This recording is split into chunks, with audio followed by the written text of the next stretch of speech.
Welcome to Respect the Dead, the podcast where we don't. Emergency episode.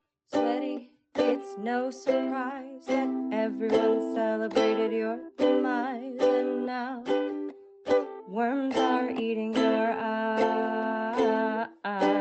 So don't you worry your rotting head as you sleep in your sodden bed. It's time to respect the dead. Ding dong, the queen is dead. Which old queen? You know which queen. Ding dong, the queen is definitely dead. Do-do-do-do-do-do-do. Hey ho, there she goes in a box down below. Say it loud, the queen is definitely dead. Hi, everyone, by the way. Welcome back to Respect the Dead, the podcast where we don't. I don't know how different this one is. This is an emergency episode. Emergency. Emergency episode.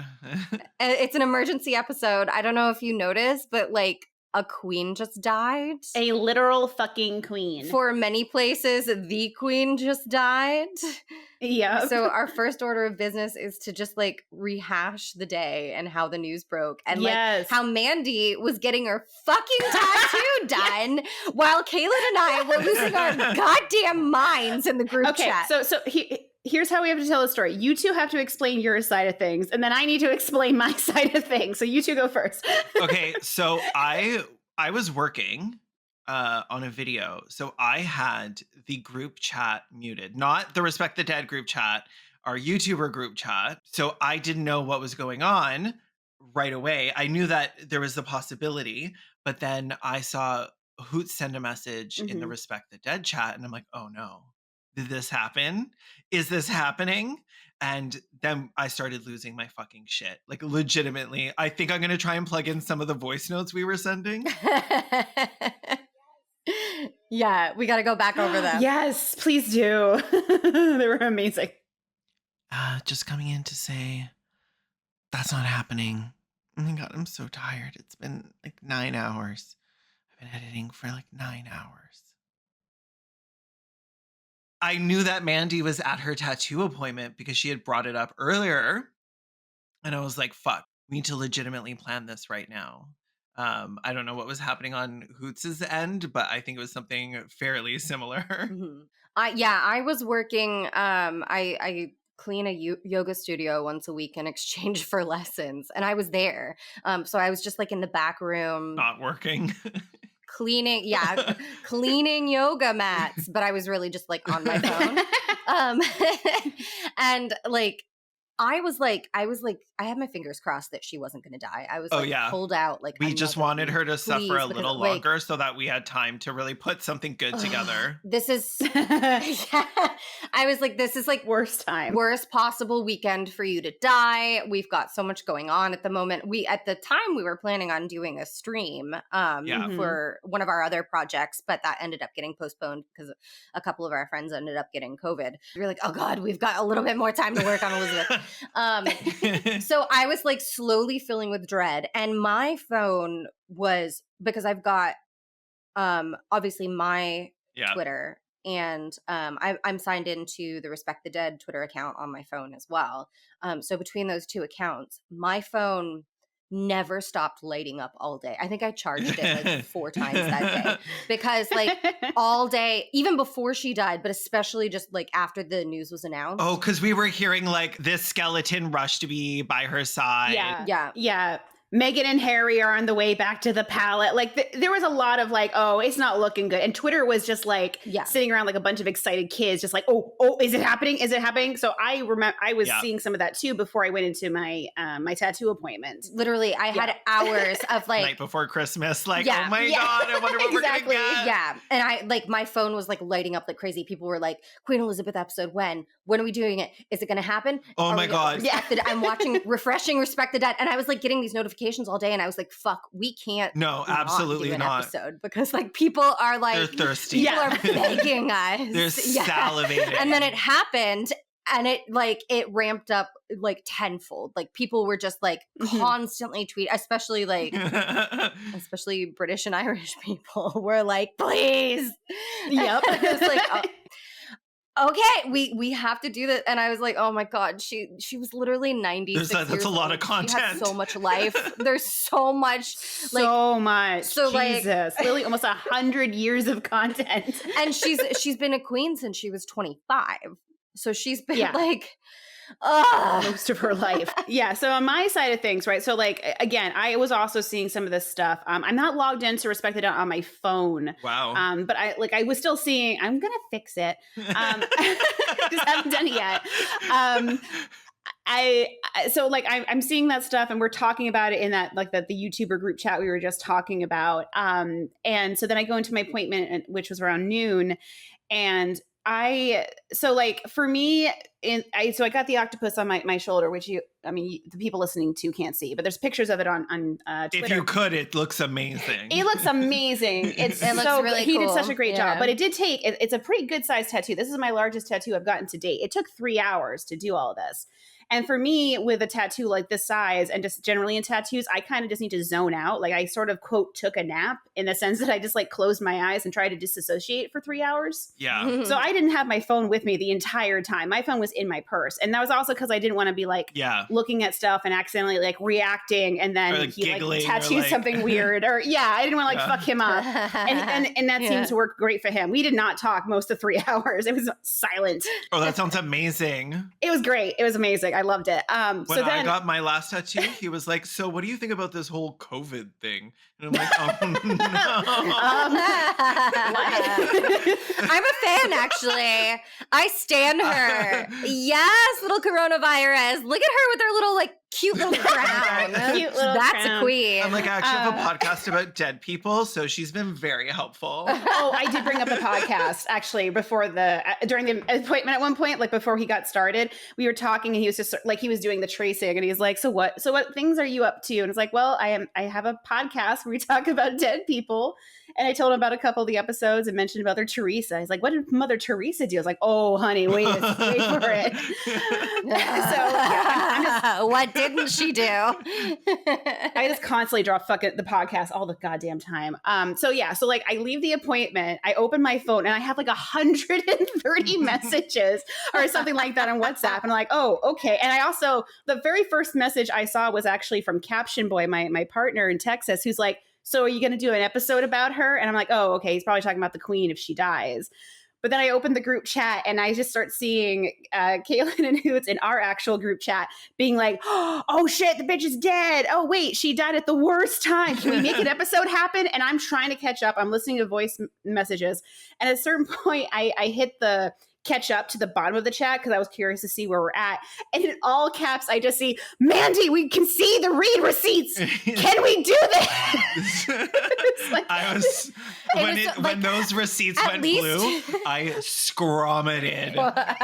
Kaylin, and then like there was all these voice messages too that like, Mandy, we need an answer. Mandy. Literally, like, I think like 12 of our messages to you were like, Mandy, get out of your tattoo appointment. We need it. Like, Mandy, is Sunday good? There's a lot of these messages that are just like, Mandy, you picked the worst time to get a tattoo. I maintain I picked the best time because I think my octopus has powers and killed her, but that's my going theory. You're just going to have to keep getting octopi it was I guess so. I'll just be covered in little octopuses. I'm all about it. So then like I messaged back, I'm like, oh, can we do that in that amount of time? Because again, we had that stream we were supposed to do and I got really stressed out and I had a video that was coming out Friday. So I was like super stressed at first. And then I was like, no, we'll just do we'll do like a different kind of episode and it'll be fine. I was like, okay. And then it was just like, go. Just exclamation points in the chat. I'm like, we're going to do it. It was great. I was just scrolling through some of the messages here. And it's just like literally all caps. Who it's like, Mandy, come back. You're missing 908. Oh, that's right. I forgot about that one. You're missing 908. It is like very funny that she died like basically the same long weekend as 9/11. It is. Like it's like just like an absurd like nationalist week now for our two sister nations. Yeah, it's like full on like bootlicker celebration long weekend now, Whereas like the Thursday to the Monday, everybody just gets their boots out and like fucking licks the leather right off of them. Like licks through them. And you know what? I fucking love it. I love it. I love it so much. Speaking of, sorry, I was gonna say, do you think there's gonna be any like really cringy artwork that's like her standing, looking up at the towers, and then it's gonna be like "Never forget" in the clouds? Mandy, to answer your question, I think there would have been if she had held out for 3 more Oh days. my God. I am disappointed that she didn't hold out till today, because if she died on 9/11, oh my God, we would have gotten all of that, and it would have been like, especially like the news organization, like media outlets would have definitely put together some like really nice collages that we missed like out a on. video collage like of like moments of her life, like very subtly cutting to like the second plane hitting. Just like yeah, transition to 9/11 coverage. However, we did get illustrations of like the flag shagging internet losing its goddamn mind. My favorite was that illustration of Paddington Bear taking have it. Like I was like, is Paddington Bear the British Grim Reaper? What's going on here? And you posted a tweet this morning where she like somebody left her marmalade sandwich. I wrote "for later" on it. For later. He needs a snack. It's a long journey. They would as like a reference to the Paddington Bear thing. Like, why is Paddington Bear taking her? I literally know nothing about Paddington Bear. Literally nothing. I don't know. I mean, I know it's a thing, but I've never watched the movies. I don't think I've ever read the books. Maybe a long time ago. I've never watched I the have movies. personally never met the bitch. So like, I've never watched anything. If you tried to show me a fucking cartoon about a bear in a yellow raincoat, I would leave the room as a child. He wears a blue raincoat. That sound of disgust. Paddington would wear blue. Okay. Get it right. I don't know if you can see the meme I'm holding up to the camera. Did everyone see this TikTok? The Queen is dead. Queen Latifah? No. Beyonce? No. Oh, I saw this. Janet? No. Ashanti? No. Mariah? No. Girl, the Queen of England. Adele? No. Adele? That was good. Why can't Adele be the queen? That's so Damn good. it. That is, we are all going to bring up some of our favorite tweets in this episode. And like that is my favorite piece of like commentary to come out of this entire thing. Oh, one thing that I did want to mention at the top that is like not one of my favorite tweets, and actually not from when she died, but like it goes viral every few months and went viral again, was like that screenshot of Christopher Eccleston, the Ninth Doctor's Instagram. He posted like several years ago, he posted a picture of the Queen in full regalia on his Instagram and captioned it, "Parasite in chief in her idiot hat." and then somebody commented, "Careful, Chris." And he wrote back, "Kiss my arse." I love him so much. I had never seen this, but I love Christopher Eccleston, like just as for him. Yeah. He's the first doctor I ever saw. He was a great doctor. He's a great actor. Yeah, he was my first doctor. And I hope he's having a wonderful week. Me too. He came out, was it a couple years ago now? He came out and spoke very publicly about having struggled with disordered eating. And I thought that was like really cool of him to talk about that. Yeah. It's not something you see from cis men. Like, you don't. And I thought that was really, really cool of him to do that. So between that and his hatred of the Queen, I'm like, yes, king. I mean, maybe not king. Yeah, I think it's going to be a thing where we maybe, just so everyone knows, anytime we scream "yes, Queen" during this episode, we don't actually support the monarchy. This is why we're here, not because and Hoots I think can get into this more than I can, but not because like as a monarch she was particularly awful. Yeah, just in general, like a little landlord or a cop, like a cab, but it's AQAB. Like exactly. Like I actually I actually quite liked Queen Elizabeth. I thought she as like people go, as celebrities go, she seemed fine. But she kept her mouth shut and she minded her own business. Yeah, she kept her mouth shut, she minded her own business, and she wore pastel suits, and I have to stand that. But like I do dislike the monarchy. And actually, like, I was gonna read this after I read my facts, but I'm just gonna put this at the top. This is our disclaimer at the top.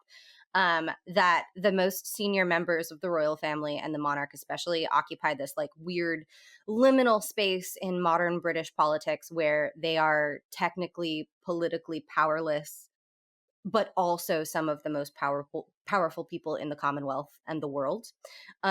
So I know we're going to discuss some atrocities later on that were committed under Elizabeth's rule that it could certainly be argued would have happened under a republic. Like you don't need a monarchy to have an empire. As an American, you don't need a monarchy to have an empire. And Elizabeth was also not the worst or even like the most interesting English monarch. Probably because she wasn't the worst. The interesting ones are the bastards. Sorry, just you saying she's not that interesting is like the harshest read. That's probably going to come out of all. I know, I'm going to get canceled for that. She's kind of dull. Kind of boring. Sorry, Daddy, but you know, actually really fucking boring. As like boring as a public figure because she knew to keep her mouth shut. Everyone who knew her said that she was like kind of sarcastic and had like a dry wit. So I like to think that if she was ever a guest on the podcast, she would be dragging corpses with us. But that's just like my headcanon. So while oh my god, we would have bullied her so hard. Oh my god, but she would have taken it and she would have given it back. I think she would have given it back. I mean, I would like to think so, but we'll probably just for anyone like us who happens to be part of the intolerant left, we wouldn't. I mean, I would have let her come on the podcast. I absolutely would have. I'm sure she was like clamoring to. Yeah. But I definitely would have made her very uncomfortable as often as possible with as many bussy jokes as I could possibly fit into a single episode. But can you imagine like the breakthrough when she suddenly made a bussy joke? Like very quietly, it was like, right in my chronacy. And we would be like, what do we do? I'd like to think that I'd like to think she would have been dropping some F slurs in here like the best of us. A little too easily. Yeah, like what did this faggot just say to me? Yeah, a little too comfortable. The silent supporter of LGBTQ rights.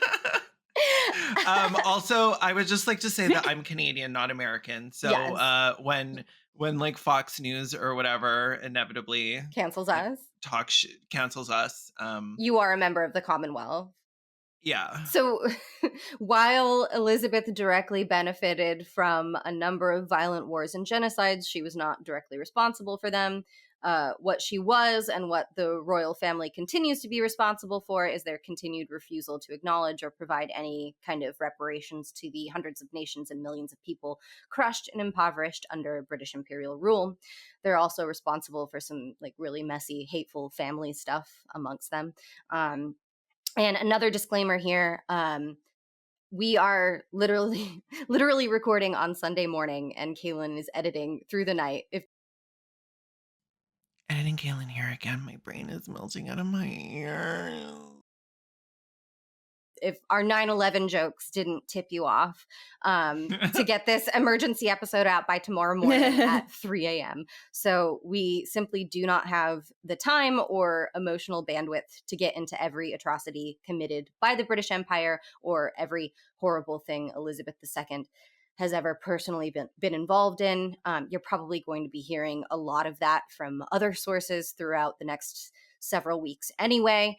So this is going to be a much looser episode than usual, and it is a very incomplete history. If you want to learn more, we will link off to more resources in the description of the episode. There are plenty of links and things that we've kind of collected that we just don't have time to use today, so we'll include them in the description. So basically, we don't want a bunch of comments later on Twitter that are like, "You didn't talk about blank. You forgot to mention this." Yeah, we fucking know. I mean, I hate those comments anyway most of the time, just because like it's like, yeah, we only have so much time to cover. the entire life of one person. But just as like a heads up, we get it. We definitely know we're not going to cover everything today. There was so much. Yeah, this is a podcast and not YouTube, so I wasn't really expecting as many terrible comments. But I just want to give people a heads up that like normally when we do this, we do like a pretty chronological timeline. We've got like a narrative. We're not doing like a narrative really for this. We're doing a few evil things, some highlights, some lowlights of the life of Queen Elizabeth II. Yeah. So don't prepare for Elizabeth Windsor was born April whatever 1926. Like, yeah, we're not doing that. However, today. I am. Oh, I was just gonna say, if there are things we missed, feel free to leave them in like a little comment on the Patreon post about this. Yeah, I mean, you would have to sign up for our Patreon. That's the trick. You have to pay us money if you want to leave us comments. I'm like, I will hide replies to our tweets if you're like, you forgot to talk about this. But if you leave it as a comment on the Patreon, I'll be like, oh my God. I love that. Thank you so much for letting me know. What a cute little piece of history. I mean, if our community on Patreon like gets that. into like a good conversation about Elizabeth and the monarchy, like I see nothing wrong with that. I love learning. That's what we're all here for. Edutainment, right? Mm-hmm. And also being haters. For sure.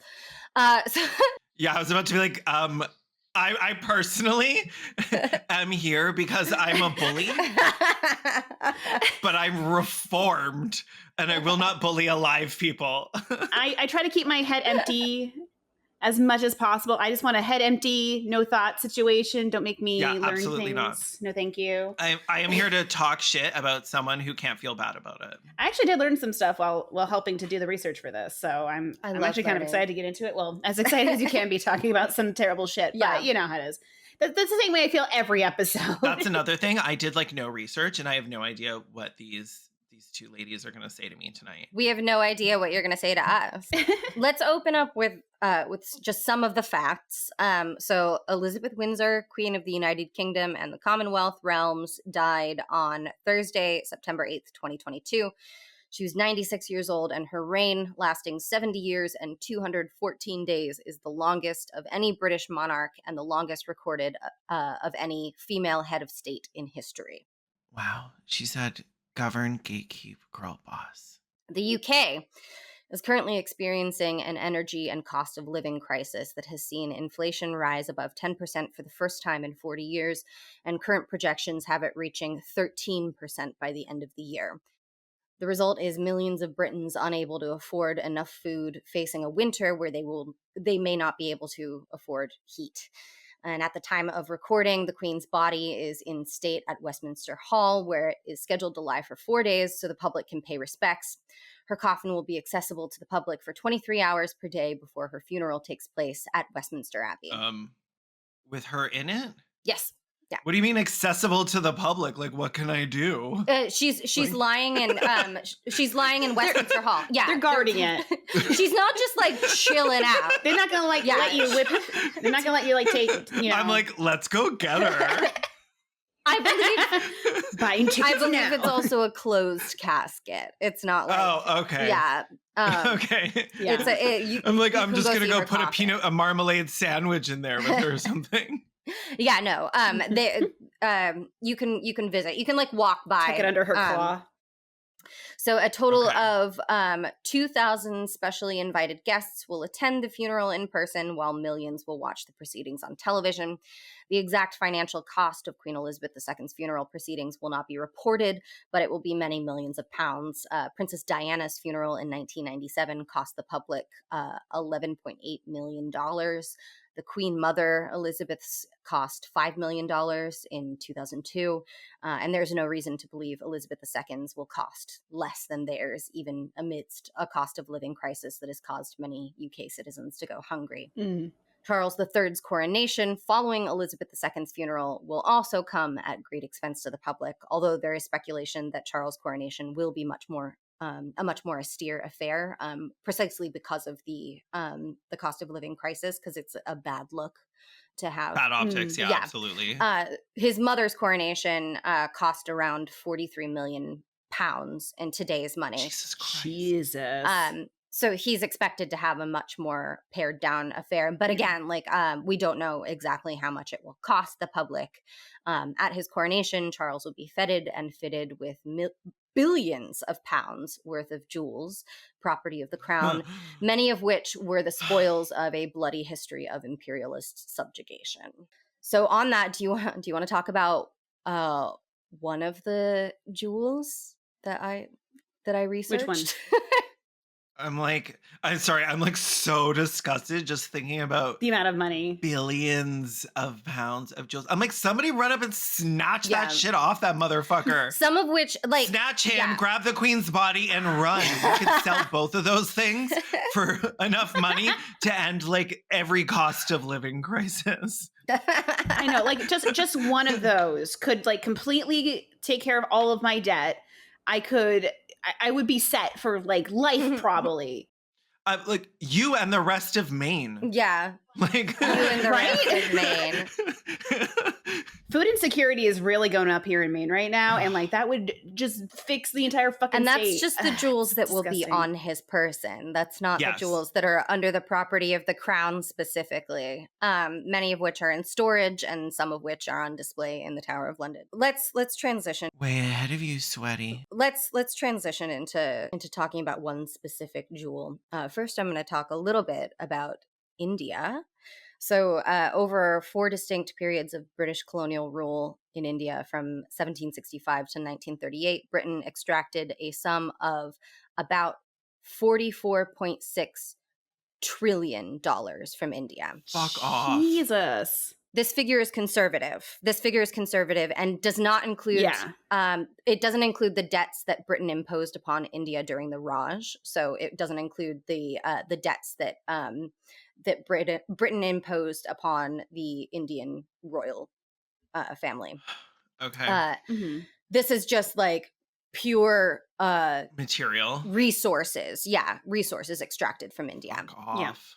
During this period of British colonial rule, there's also been almost no increase in per capita income. This is actually like a big like not misunderstanding. This is a lot of British people believe that British colonial rule in India rose Indian people out of poverty, but for most of the period there was almost no increase, and in fact during various periods of British rule, both life expectancy and average income actually decreased by significant margins. That doesn't surprise me. Millions of Indians perished from famines that were the direct result of policy decisions by the British, including the Great Bengal famine, which resulted in 30 million deaths, or the equivalent of 5 Holocausts.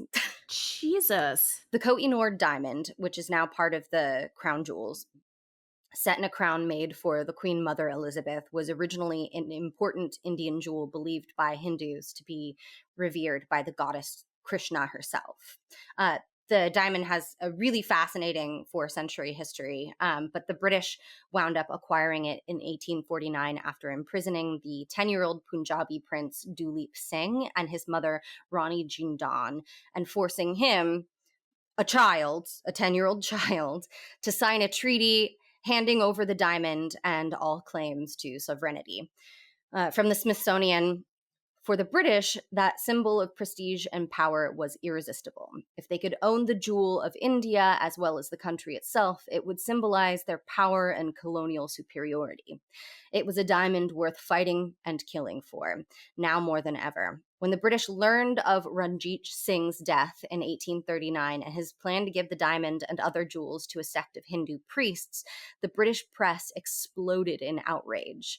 Quote, "The richest and most costly gem in the known world has been committed to the trust of a profane, idolatrous, and mercenary priesthood," wrote one anonymous editorial. Its author urged the British East India Company to do whatever they could to keep track of the Koh-i-Noor so that it might ultimately be theirs. Once in Britain, the Koh-i-Noor was gifted to Queen Victoria, but it was so large that many people who saw it believed it was made of glass. So Prince Albert had the centuries-old Indian artifact cut and polished, reducing its size by half. What the fuck? Yeah, like nice holy jewel you got there. Be ashamed if something happened to it. That's Crack. so Like, what the fucked fuck? up. It's Yeah. so fucked They were up. like, it's so big it looks fake. I'm gonna cut it down. Like, it's like, well, it's not, so shut your fucking mouth. Like, Right, just say that. Just say it's not fake. That's all you have to do. I mean, you could also give it back. Give it back. You could not take it. You stole it That's from. also what you could do. it's like, oh, our people actually don't even like it, so we'll just destroy it, basically. Yeah. Right. It has a feeling of like, oh, here's this nice wedding dress, and now I'm gonna like completely tear it apart to get a little bit of lace off of it, and then that's it. That's fine. And this That's wedding dress is important to an entire culture of people. Like, yeah, it's like significant, and it's 4 centuries old. Like, right. Yeah. It's like an antique. It's very important. It's very classy. Would literally be the equivalent of like British. taking, Jane Seymour's wedding dress and like tearing it apart so that you could get like one piece of lace off of it or whatever. Like when they used to dig up mummies and stuff to use them for medicine. Mm-hmm. Also gross. Yeah, probably didn't work. I'm gonna assume mummies aren't medicine. I can go on the record right now. Yeah, dried up dead people won't cure your headache. No, good for podcast content. Yeah, bad for your syphilis. We here at Respect the Dead are taking a strong anti-eating mummy stance. Thank you. So the diamond later found its way onto the front of a crown made for the Queen Mother Elizabeth in 1937. That crown made its last public appearance on top of her coffin in 2002. It remains in possession of the crown and is usually stored and displayed at the Tower of London. The continued possession of artifacts stolen by the British, like the Koh-i-Noor and Hope diamonds, is a controversial topic today. Koh-i-Noor, in particular, casts a shadow on the crown because, unlike many of the artifacts in the British Museum and National History Museum that eventually found their way into private hands before being loaned to the public, the Koh-i-Noor is the property of the royal family. They can just return it to India any fucking time they want. That's something I was wondering about. There's quite a bit that's like literally just their personal like family property, right? Like that's true. Okay. Like I mentioned the Hope diamond. The Hope diamond now is owned by which is another famous blood diamond. It's owned by a private individual who has loaned it to, I believe, the British Museum. I believe it's on display at the British Museum. So technically the British Museum doesn't have the right to give that back because it's not theirs. Yes. It's there on loan, which a lot of the artifacts that are in the British Museum are there on loan from private collectors. Again, like originally these artifacts were stolen by like the British East India Company, but then, people bought them at auctions, and now they're in private hands, private hands that could return them at any time. The Koh-i-Noor specifically is owned by the royal family, and you can usually go see it at the Tower of London. But really the last time it was brought out was for the Queen Mother's funeral in 2002. And they could just take it off of the crown and return it at any point, really. The repatriation of plundered artifacts to their nations of origin tends to get a lot of people in the global north, even typically progressive people, up in arms, but it really shouldn't. To quote William Dalrymple, I hope I said that name right, co-author of Koh-i-Noor, The History of the World's Most Infamous Diamond, quote, "If you ask anybody what should happen to Jewish art stolen by the Nazis, everyone would say, of course, they've got to be given back to their owners. And yet, we've come to not say the same thing about Indian loot taken hundreds of years earlier, also at the point of a gun. What is the moral distinction between stuff taken by force in colonial times?"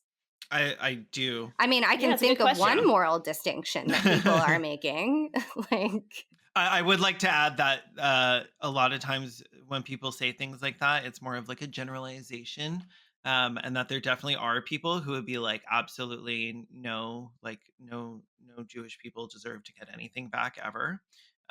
There are people who would disagree with that, but like this is like a general. I think they're talking about like the same people that would say Jewish people should receive their artifacts back. Don't are feel the same people way. who would be the typically progressive people who like get up in arms about repatriation of plundered artifacts.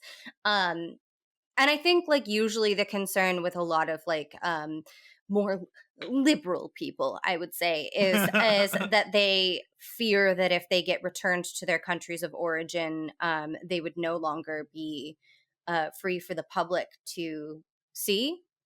Which in some cases is true when we're talking about like And corpses that were taken, but is yeah. also like not necessarily true. Like King Tut has been in the under Egypt's jurisdiction pretty much since he was found, his entire collection. And King Tut like goes on tours around the world. Like you can go see him. I think he was here recently. I saw him in Miami when I was a teenager. And then he'll be on display in Cairo for a bit, and then he'll go on tour again. Like when, like what you're sorry, just the go on tour. Yeah, like the fucking Rolling Stones. Yeah.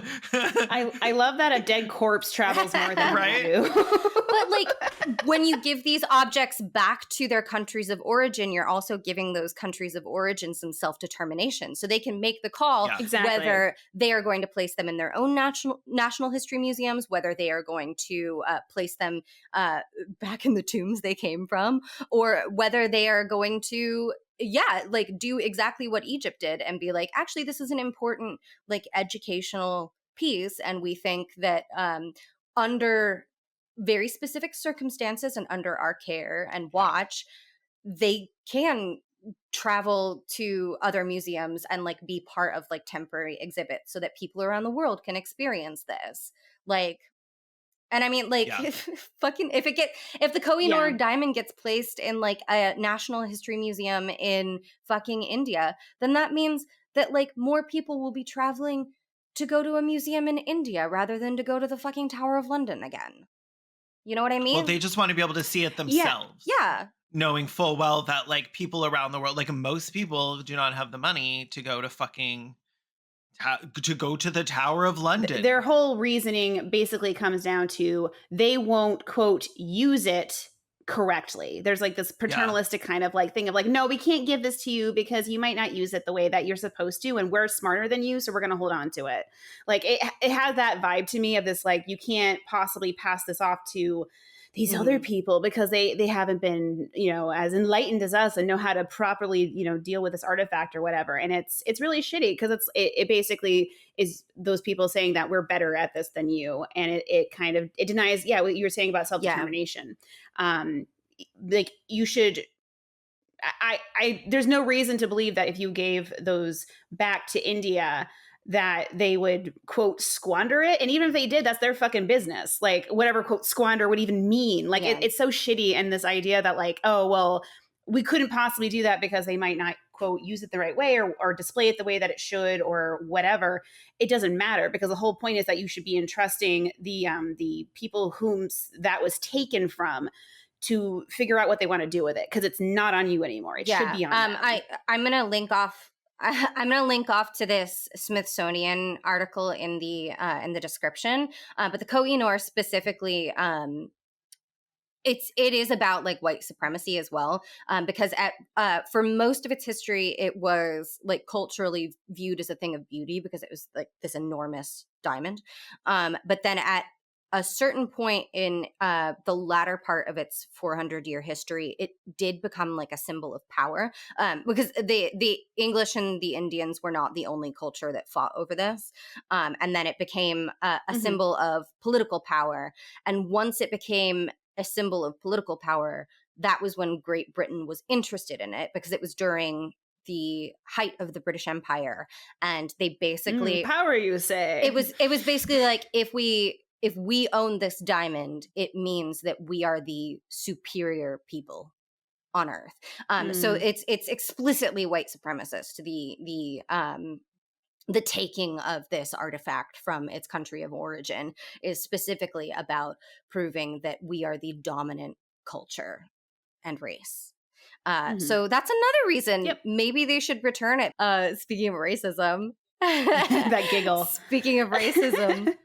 Coloreds, quote unquote, were not permitted to work in clerical positions in Buckingham Palace until very recently. How recently? 2010. In the 1960s, British government ministers sought to introduce laws that would make it illegal to refuse to employ an individual on the grounds of their race or ethnicity. However, the Queen has remained personally exempted from those equality laws for more than 4 decades. The Queen's household fell into 3 types of roles. Quote, A, senior posts, which were not filled by advertising or any overt system of appointment, and which would presumably be accepted as outside the scope of the bill. B, clerical and other office posts to which it was not, in fact, the practice to appoint, I'm reading from a quote here, colored immigrants or foreigners. And C, ordinary domestic posts for which colored applicants were freely considered, but which would in any event be covered by the proposed general exemption for domestic employment. So they were like, you can clean Buckingham Palace if you have dark skin, but you are not allowed to be a secretary. And you have no like workplace protections whatsoever Yes. if you do get discriminated against, which you have been already upon being hired. Right. Literally, the second you walk in. Like a reverse nepotism. Yeah. In 1968, Home Office Secretary James Callaghan wanted to expand the UK's racial discrimination laws, which only prohibited discrimination in public places, so that they also prevented racism in employment or services such as housing. A key proposal of the bill was the Race Relations Board, which would act as an ombudsman for like an advisory board, basically, for discrimination complaints, and could bring court proceedings against individuals or companies that maintained racist practices. So if your landlord or your employer was being racist to you, you could go to the Race Relations Board and they would kind of rule on that and then decide whether or not to bring court proceedings against individuals or companies. So over intense negotiations in 1968, Buckingham Palace indicated that it would be prepared to comply with the law if they were able to continue to discriminate against colored applicants, again, I'm using their word, colored applicants who had been residents in the UK for fewer than 5 years. So now it was like, well, as long as we're still allowed to be racist to recent immigrants, we'll do it. If so, they like, still have an accent. Compromise, sweetie. You need to work with us. I need you to meet me halfway with my racism, okay? Like, honestly, all the stuff with Meghan Markle is making so much more sense now. They were like, legally, we are allowed to be shitty to you for at least another 3 years. Not her with one of those like those those little like those little calendars where you like the left side is the month and the right side is the day, but just like counting down to when they have to stop being racist to her. Home Office servant T.G. Weiler reported that, quote, they were particularly concerned that if the proposed legislation applied to the Queen's household, it would for the first time make it legally possible to criticize the household. Oh no. Many people do so already, but this has to be accepted and is on a different footing from a statutory provision. So it's not just like they're like, we're okay that you're allowed to shitpost about us on Twitter, but like to be able to legally take us to court over our racism, that is not okay. In the 1970s, the government brought in 3 laws to counter racial and sexual discrimination in the workplace. Complainants in general were empowered to take their cases directly to the courts, but staff in the royal household were specifically prevented from doing so. So sexual discrimination as well. In the 1970s, when like King Charles... King Charles, then Prince Charles, was like at the peak of his like fucking dastardly behavior. From an article in The Guardian, quote, the exemption was extended to the present day when in 2010 the Equality Act replaced the 1976 Race Relations Act, the 1975 Sex Discrimination Act, and the 1970 Equal Pay Act. For many years, critics have regularly pointed out that the royal household employed few Black, Asian, or minority ethnic people. In 1990, the journalist Andrew Morton reported in the Sunday Times that, quote, A black face has never graced the executive echelons of royal service, the household and officials, and even among clerical and domestic staff, there is only a handful of recruits from ethnic minorities. And I just put in my notes, this is a nice spot to give a shout out to Meghan Markle for enduring the continued racism of the royal family and having the good sense to piece the fuck out. I hope she's having a lovely week. I hope when she and Harry get back from the funeral and are here in Southern California living it up, I don't know, they go to the beach, have a drink, raise one in the air, pour one out for my homies, Meghan. Yeah, Meghan and poor babies. she does go. Like, I don't like follow much about the monarchy anyway. I just have never been that interested in it because fuck monarchies. But like, the amount of shit that Meghan has gotten is fucking unreal. There was a video going around earlier today that was her. I guess it was either her. I don't know where she was, but she was like hanging. She was like, there was like a procession of Yes, people. I saw and she was, this. like, talking to somebody. Yeah, and someone comes up behind her, looks like an attendant, and she just kind of smiles and does the kind of like, oh no, thank you, I'm fine, like that kind of thing. But you can't hear anything what it's saying. And all of these comments are talking about like, oh, I guess she's like too good to go talk to that guy. Look how mean she's being. Oh, the second she sees the camera, you can tell that she turns it back on. It was like she People did hate nothing. her. She literally just kind of said, oh, and then I think somebody even said later, they're like, yeah, somebody asked her about taking the flowers she was holding. And she said, no, thank you. I'll hold on to them for now. That's literally all that happened. Like, this woman can't do a fucking thing right in the eyes of especially the fucking British media. They are middle-aged white women hate her. Middle-aged white women who thought they had a chance with Harry fucking hate her. None of you had a chance with Harry. No one had a chance with Harry. I got into some of these tweets for the first time, and it was very much like looking under any tweet that even remotely references AOC. Yes. Yes. The just like the absolute batshit response where people are rabid dogs frothing at the mouth to find like a single thing that they can point out and just rip her to shreds over, like imagined or otherwise. Like, I saw a photo of a bunch, like she was talking to some people that were like behind some metal barricades, and she was like reaching out and like actually speaking to them. And then there was a few people looking in another direction, and there was a bunch of people being like, look at this, these people don't want to see her, they don't want this, they're turning their face away from her. If you saw some of the other royal family members there, they would have been screaming and clawing to get at them. And it's like, you are unhinged, you are unhealthy, literally, and you need to log fuck off. Go touch grass. Jesus fucking Christ. Well, then there was like the whole fucking baby bump debacle where like it was like there were pictures, side by side comparisons of how Kate was treated when she was pregnant versus Meghan, and Kate was like lovingly, tenderly cradling her pregnant belly, and then the one for Meghan was like, why is Meghan always touching her belly? We get it, you're pregnant. It was like, what the fuck is wrong with you people? They hate her so much. Okay, really I know you said her. you're not a royal fan, but did you watch the Oprah interview?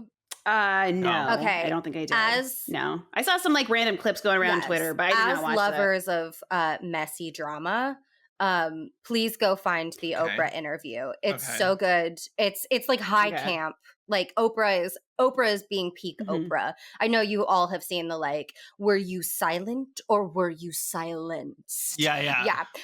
She's like that the whole interview. It's amazing. I love messy drama. I'm probably gonna try to like watch it again at some point now that the queen is dead, because I love it so much. And I wish Meghan Markle and Harry well. I wish them wonderful lives 6,000 miles away from those people. Maybe they'll listen to this podcast while they're sitting on the beach and drinking together. Harry and Meghan, if you're listening, we'll go get some mimosas sometime and we will shit talk those people like together. You're paying. Yeah, you're obviously paying. Oh yeah, because if you make me bring the mimosas, I'm bringing fucking like Andre or something. Like, I'm bringing barefoot bubbly. If you want good mimosas, you're paying. Anyway, that's my section about racism. Somebody else talk for a bit now. Back to Buckingham Palace. In 1995, the Queen banned all gay partners from palace staff parties. I heard about this. Gentlemen may not parties bring are boring. another gentleman unless the guest is his father, brother, or son. So like they said it without actually saying it, but it's like, listen, this is my daddy. Yeah, I would have been Like, I was just saying. I would have been like, this is totally my daddy, and you make out with him. You specified gentlemen, not dirty little fucking sluts like me. Yeah. Like, sorry, bestie, not a gentleman. Absolute rancid whore. I am feral. Oh, not just like a couple feral faggots walking in, being like, we figured out your gay riddle. Walking in like fishnet tops. Like mesh and some leather chaps, and they're like, we're not gentlemen. Yes, queen, we figured out that loophole. And the queen immediately drops into a death drop and goes, clack, clack, clack.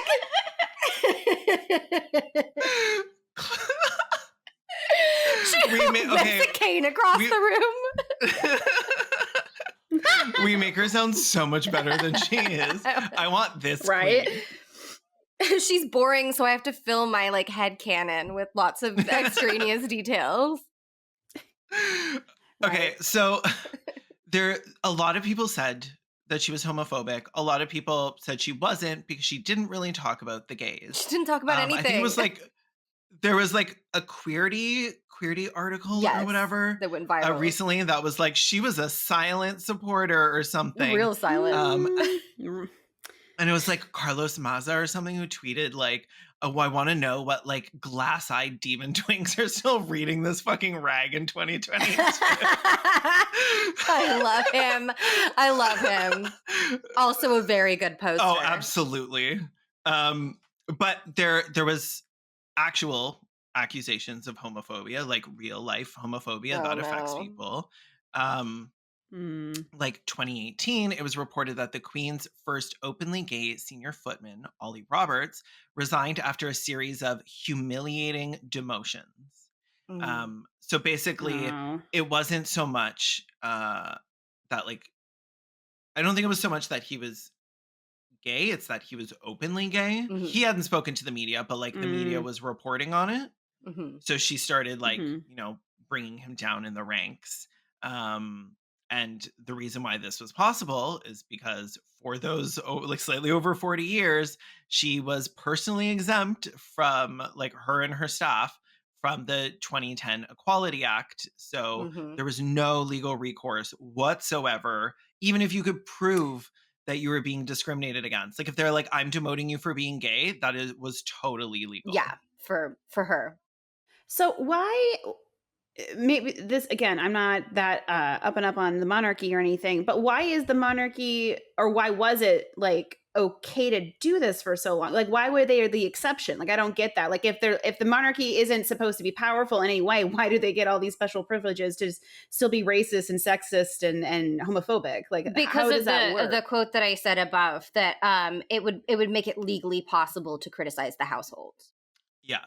Like, theoretically they have free speech, so you're allowed to say whatever you want about the monarchy, but you can't bring legal proceedings against the monarch. You can't sue the Shouldn't queen. you be able to? Well, yes. Shouldn't I mean, Mandy, shouldn't there not be a monarchy? Right? Like, I don't get it. Yeah, yeah, exactly. Well, that's the thing I'm finding confusing about how this monarchy works, because it's like, okay, they're basically symbolic, but then they also had all these privileges where they're just allowed to be straight up homophobic. They and live in a liminal else. space like, how does where that they make are sense? both. Make it make sense to me, Britain. They exist I don't in a liminal get it. space where they are both utterly powerless and also the most powerful people in the country. They are so weird. They are literally what like fascists always say that the enemy is, right? Like, yeah, hyper powerful and also weak. Hyper powerful and powerless. But they're literally that. As a family, it's very strange. That's just so weird to me. I just feel like the second like you no longer have any power, you should. I mean, everyone should be allowed to be criticized and you should be allowed to be held responsible for your reactions. But especially if you used to be like a powerful monarchy and now you're technically not, shouldn't you be able to be sued and stuff? I don't know. Again, I'm coming at this from an American who refuses to watch The Crown. So well, you're also coming at this from like a logical perspective. Yeah, I know. That's the other problem.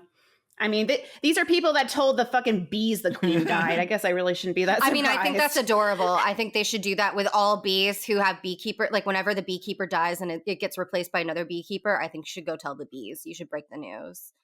It's like, who's going to tell them? It's like, I'll do it. Oh. It's like, I'll do it. You've been through enough. Bee number 475 is going to be so upset. They really loved him. There was one thing that I kept seeing. They were saying both the queen is not responsible for any atrocities committed under her rule, but also all of the good things that happened. She is supposedly good for. things. Yeah. But didn't she do this? So then isn't she right? So they're attributing all of the horrible things to just the way the world works and any potential positive outcomes that happened while she was like during her reign are definitely because of her attributed to her. Like she led decolonization. I saw a lot of that was the main one I kept seeing. Yeah, a lot of people were giving her credit for other countries getting their independence from the British Empire. I'm like, no. A lot of them did at the end of a gun, at the barrel of a gun. You know what I mean? Like, yeah, exactly. A lot of them. Literally what I'm going to be talking about later. Anyway, go on, Kaylin. It's just some bullshit. I just have a little bit of gay left. A little bit of gay. Just a little gay in me. Because just a little bit about Princess Diana, who during the 1980s was the first member of the royal family to have like literally any contact with people with HIV or AIDS, which is a huge deal. And she worked. Oh yeah. So I don't know if there's a lot of like Zoomers listening to this. Probably not that many. I feel like we fit more into like a people millennial 30s, snark crowd. Yeah. Yeah. But the way, and like obviously like the generation doesn't really matter. It's more about like your actual education on this this topic in this era. But when AIDS and HIV were first like when the panic around them first started, there was the assumption that even being in the same room as someone with HIV or AIDS, more specifically AIDS, when there was like lesions and like very obvious physical manifestations, people began to look ill. Yeah. There was very much the idea that any contact, like not even just shaking hands, but like being in the same room, breathing the same air, like deigning to fucking look at them like they're people, was a potential risk for you to also become tainted. Yeah. Like the stigma around it was so horrific. And there was like decades of government inaction. Originally it was called GRIDS, gay-related immunodeficiency syndrome or whatever the fuck. Oh yeah. Forgot about that. So like there was so much stigma attached to it, like more than like it was very similar to like leprosy. But Princess Diana decided to go to hospitals and be with people with HIV and AIDS. And she had a quote that said, "HIV does not make people dangerous to know, so you can shake their hands and give them a hug. Heaven knows they need it." Oh, which is like heartbreaking. My stupid little heart was like, that's just like this, the kindest possible way to phrase it. Yeah. Is like, not just like, not only are you're not operating with like accurate scientific or medical information, you're hurting people by acting like this. People who are dying. Yeah. The people who need it the most. But the queen was like, don't you think you could focus on something a little more pleasant? Like, is this really a good look for us, sweaty? AIDS is such a downer. This really brings the room down. Go, like, do something with fashion. Yeah, like, don't you, like, okay, crazy idea, but what if we made it a coat? out of like, I don't know, 100 to 101 Dalmatians. Like, Oh my wouldn't God, that it'd be so cute. But then a little more iconic? we could Right. place the spots in such a way that like one of them looks like a thistle for Scotland, and one of them looks like a rose for England. Yeah, we can like do a tribute to the British Isles with our puppy With coat. our puppy coat. And that could be your contribution to British culture. Yeah, and that would still look better than shaking hands and hugging people with AIDS. Oh my God, I saw this tweet today that was like, doesn't she know how dangerous that is? Like, no. Like, you're in the same room, open air, and then all these people were flaming him, and he was like, sorry, that's not what I meant. I was like, what if she had a flu? She could have killed them. And I was like, they're like Diana should have been wearing a mask. Oh no, that's what he buddy. said. He was like, doctors wear masks. Why isn't she? And I'm like, okay, you know what? Like, okay. All right, good point. Like, but like it was very, I don't think it was a shit post. I think it was like a genuine mistake because I looked at his Like, Twitter. He was concerned for their saying, health. like, oh, these are immune compromised people. We have to take care of immune compromised people. But it just read like such a like hateful homophobic post. Yeah. And then he was like, oh no, my God. terrible apologies. I reread and I can see now why it looked like that. And I'm like, sweet, sweet angel. Oh, Bless bless his heart. He ain't wrong. He ain't wrong. Okay, so Sharing. that's my gay little Gay contribution. section. Thank you for the gay section. You're welcome. That's why I'm here. Princess Diana was kind of the only time when she passed away, and that was like probably the only time I ever had a little bit of interest in the monarchy, because that happened when I was a kid, and I just remember that like all of these like middle-aged white ladies around me were really sad, and I didn't understand My why. mom cried. A pretty person just died. Yeah, I knew people who were. I remember watching the news on TV and like my mom being like shook to her core. And it's like, did you know her? Like, I'm so confused right now. I was just like, did you go to high school together? I don't understand. Like, I really Not didn't you get it. growing 'Cause up I was, thinking she was your aunt or 97. I was like 10. Yeah, I'm like, oh, Aunt Diana. I feel like I know every Auntie pretty Diana. person that dies. Yeah. You're like, oh, hey, speaking sweet. of people languishing in hospitals, do you want to hear about the Queen's hidden cousins? So Yes, I do. What a great segue. I'm pulling out all the stops for the segues this episode because we're not doing a typical timeline because you fucking can't with this woman. So You can't pick the worst time Nerissa to die. and Catherine Bowles-Lyon were the daughters of Elizabeth's maternal uncle, making them her first cousins. Both sisters were born with severe learning disabilities, inbred, said to have never developed past the mental age of about 3 or 4 their entire lives. It was reported that Nerissa had died in 1940 and Catherine in 1961 at the ages of 21 and 35, respectively. However, in 1987, a newspaper reported that Nerissa had died only the year before, in 1986, and Catherine was still alive. The way my jaw ripped from my head fell to the floor and shattered into a million pieces when I heard this. Both sisters had been institutionalized in Surrey in 1941, and the extended family declined to visit them and pretended that the girls never existed. Allegedly, the Queen was unaware that either of the sisters were still alive until the story broke in 1987, but Elizabeth, the Queen Mother, was aware, as were several other members of the royal family. After the story broke, allegedly the Queen thought that they died back in 1940 and 1961. But the other members of the royal family knew that they were languishing in a mental hospital in Surrey. After the story broke, Buckingham Palace released a statement confirming that the Queen's knowledge of the news, adding, "We have no comment about it at all." Throughout the... I don't know her. Pass. Thank you. What the fuck?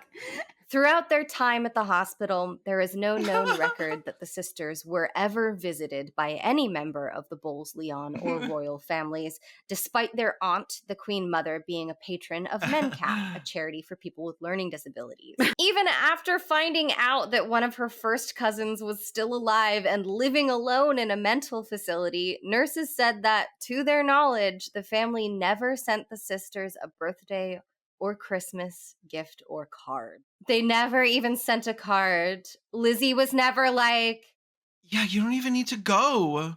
You can just send them a little Paddington Right? bear. Merry Christmas, or they say Happy Christmas. Those freaks. Ew. Happy Christmas, love, cousin Lizzie.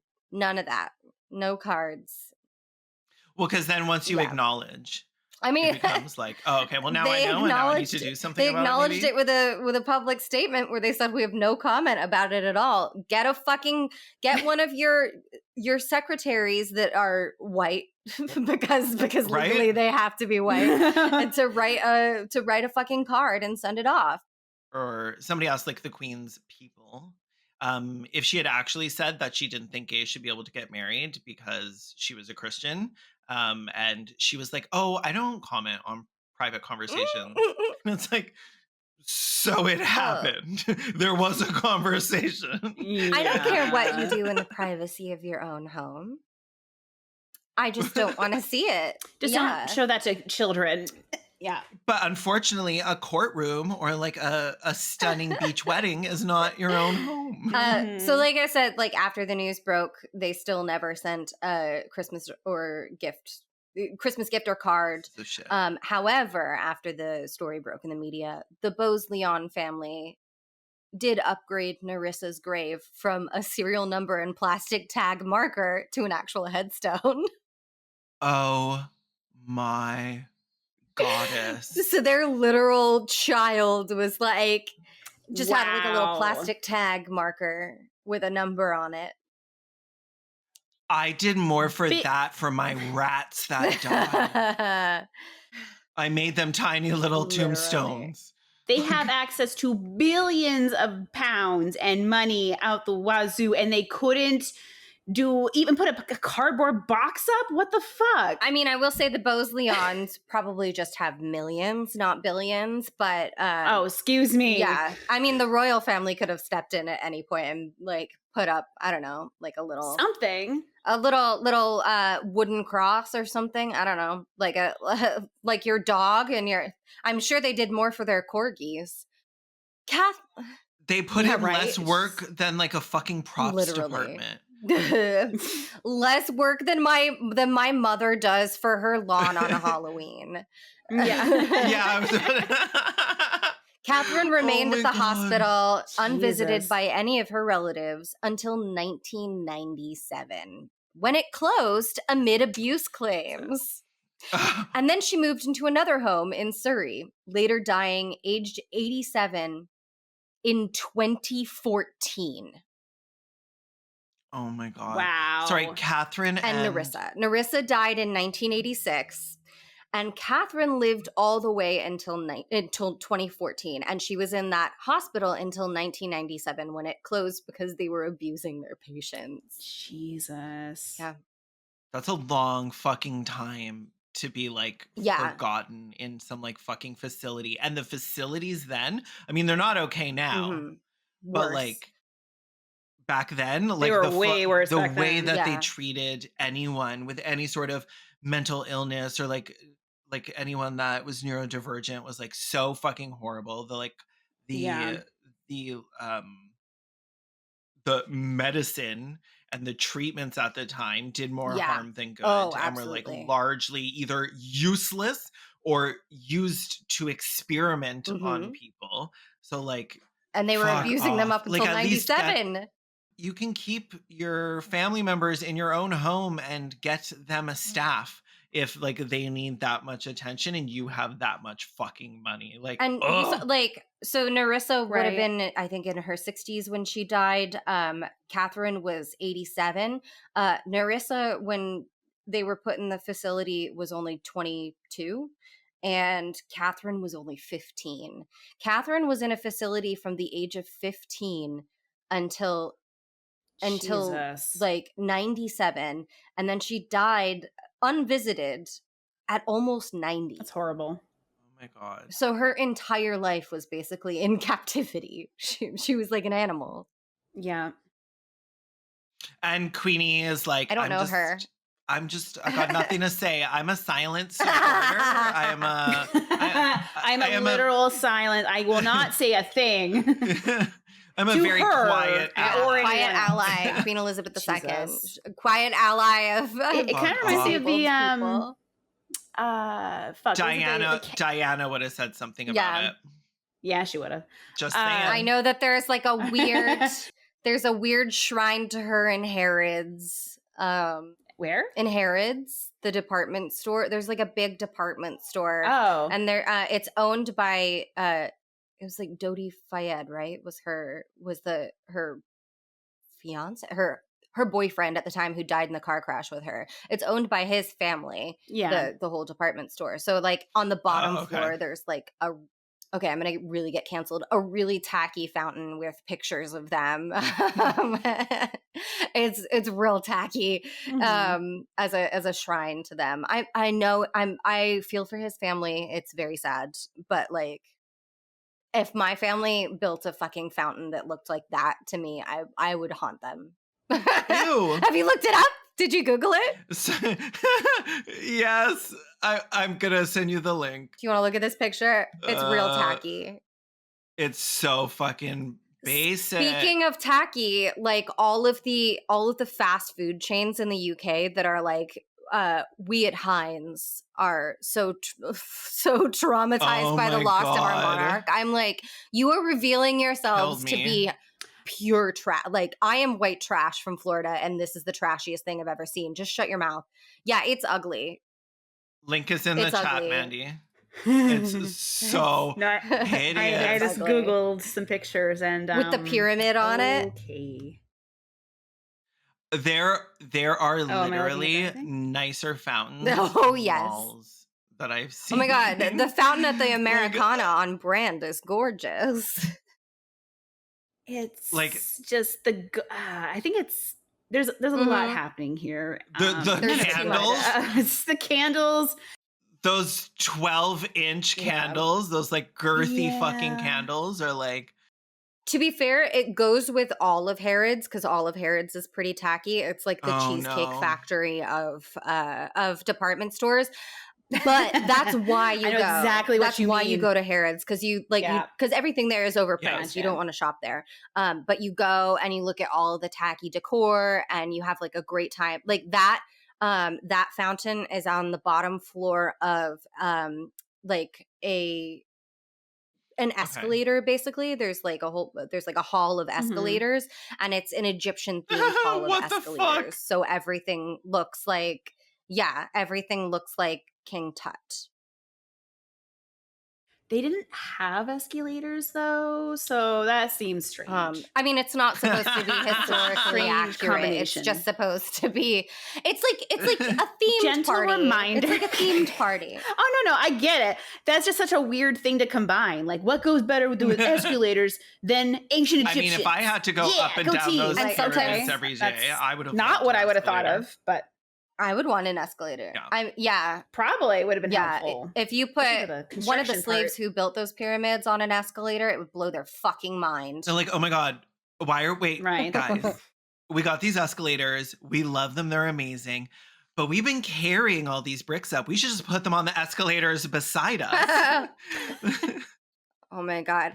Imagine like if somebody work smarter, not harder. I'm imagining like a butterfly effect style short story where somebody invents a time machine and takes an escalator back to Egypt and then comes back to the future and just like everything is pyramids.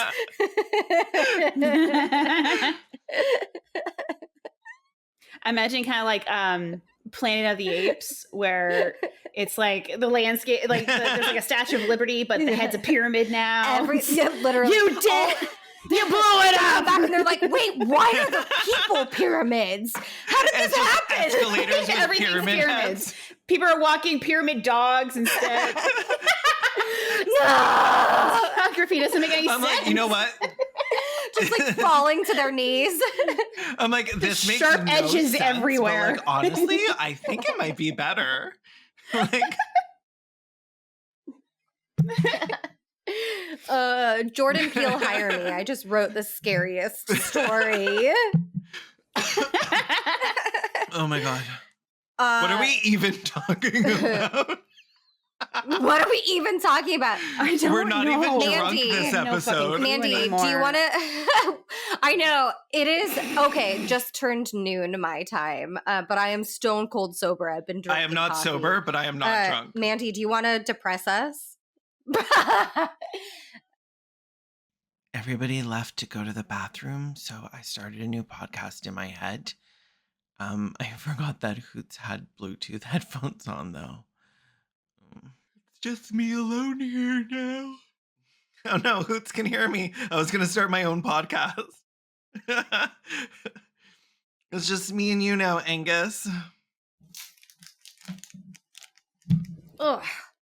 Okay. Okay, while you were getting your snack, I already decided what my podcast is going to be. What is it? It's going to be called Respect the Dick, the podcast where we do. And you're just rating dicks. But you can't see them, so I have to describe it. I'm like full on Snickers vein. Leans a little to the left. And you can do like emergency episodes like that time that Orlando Bloom was like out naked and people got pictures of it. You had to do like an emergency episode rating his dick. I'm like from Portobello to like clamshell head. What are the vibes here? Guys. Y'all, you know what I just realized?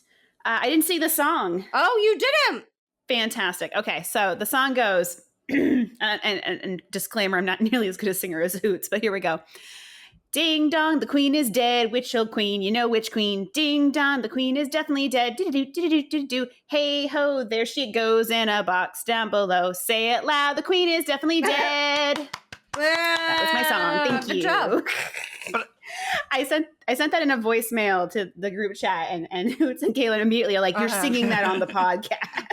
So I'm glad I also love that you always call them voicemails. Voicemail. Oh, what should I? Is that voice messages? Voice notes. Voice notes. I usually say voice notes. I think, but I don't know if there's actually. I don't know if there's actually a term. Yeah. Yeah. I don't think there's like a real term. It's just voicemail feels very like it's on very 90s. It's on like an answering machine. Yeah.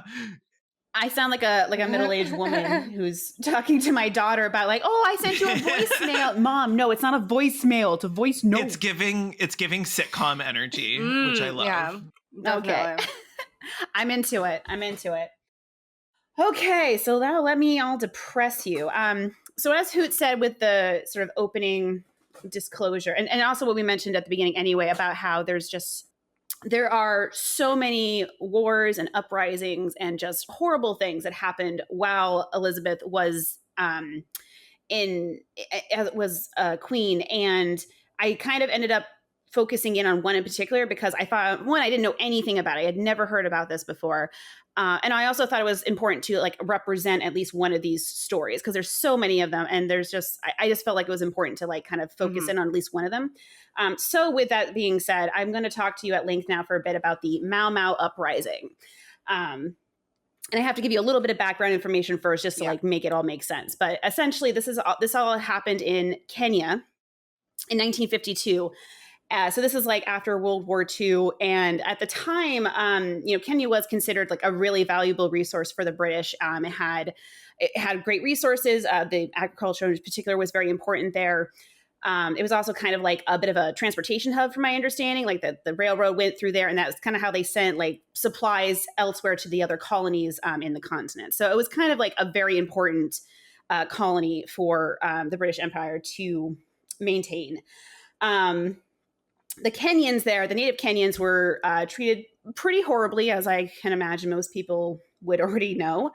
They were systematically and intentionally kept in poverty, including forcing them to live in overcrowded reserves and banning them from working the most profitable crops. They were literally not allowed to grow their own crops and sell those. That was only allowed for white settlers. Fuck off. Yep.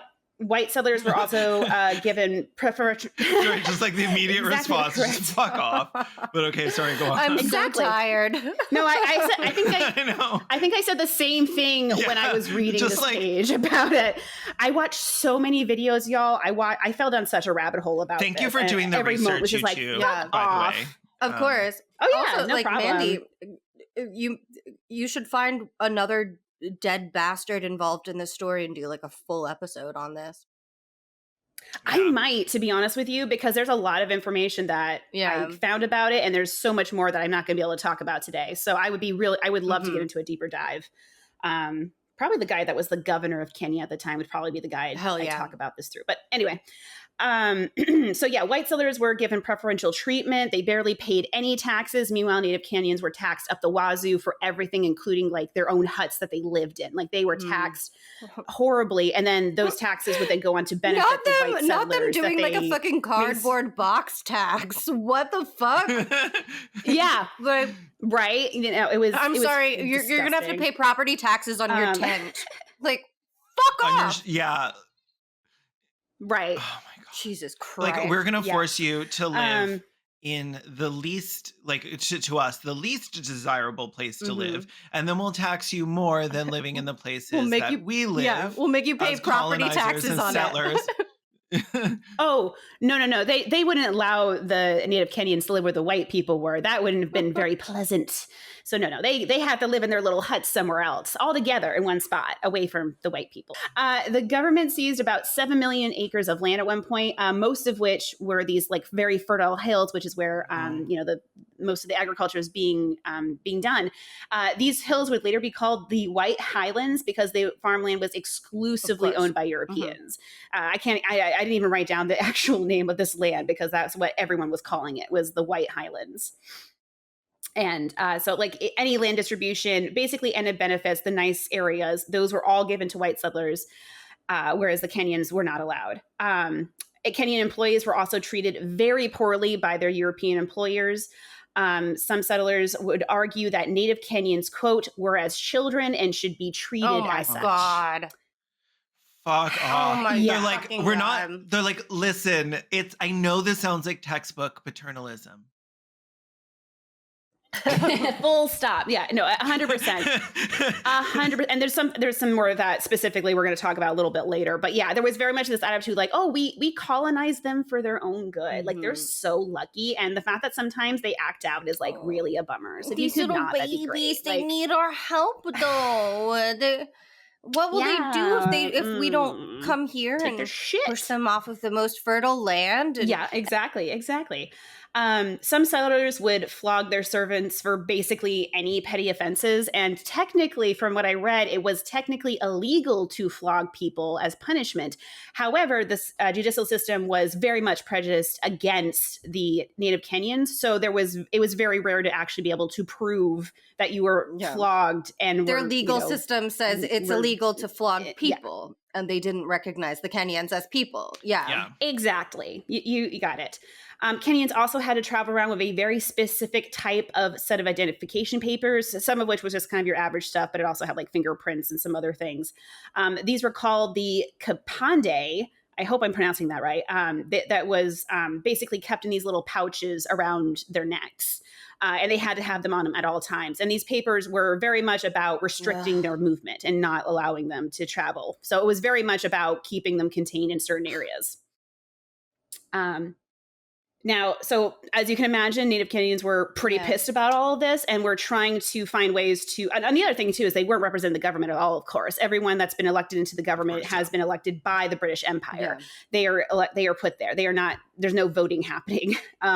So like they want to try and like work with the government in some capacity, but there's no like line of communication, right? So there's the Charter Land Commission was established in the 1930s to supposedly help improve conditions, but it basically did nothing. It was one of those like, it felt very like a liberal thing to like you make up like, oh, we'll have like a little meeting and we'll figure out what we can do down the line maybe one day. And it didn't do fucking anything. If anything, it pissed people off more because it didn't fucking do anything. So the group of revolutionaries that would come to be called the Mau Mau, which that word doesn't mean anything. It was apparently a term the British came up for these rebels, and they ended up kind of adopting it. Honestly, it was probably a slur Yankee back Doodle in the Dandy. day, and it kind of got readopted. Yeah, and this is the term they still go by, so that's the term I'm using, but just be aware it's not like a real term, technically. It was made up by several ethnic groups, but the group that was mostly represented in it, because they were the ones being affected the most, were the Kikuyu. And they actually, the Mau Mau sort of originally started as being like a student activism group that did more like peaceful protests and tried to do activism, but all of their attempts failed. They basically were being ignored. So eventually what happened is that certain people got frustrated, left, and who was left were all the militant, more radical members of the group. And their proposal was, let's start attacking loyalists, let's start attacking British settlers and like make ourselves heard. So that's what they started doing. So 1952, on October 3rd, their first attack was they stabbed a woman. I believe she was a British settler, but I'm not sure about that. There's a lot of information about the first attack. A week later, they shot a key colonial officer, a chief actually, who had been appointed in that role by the British rule.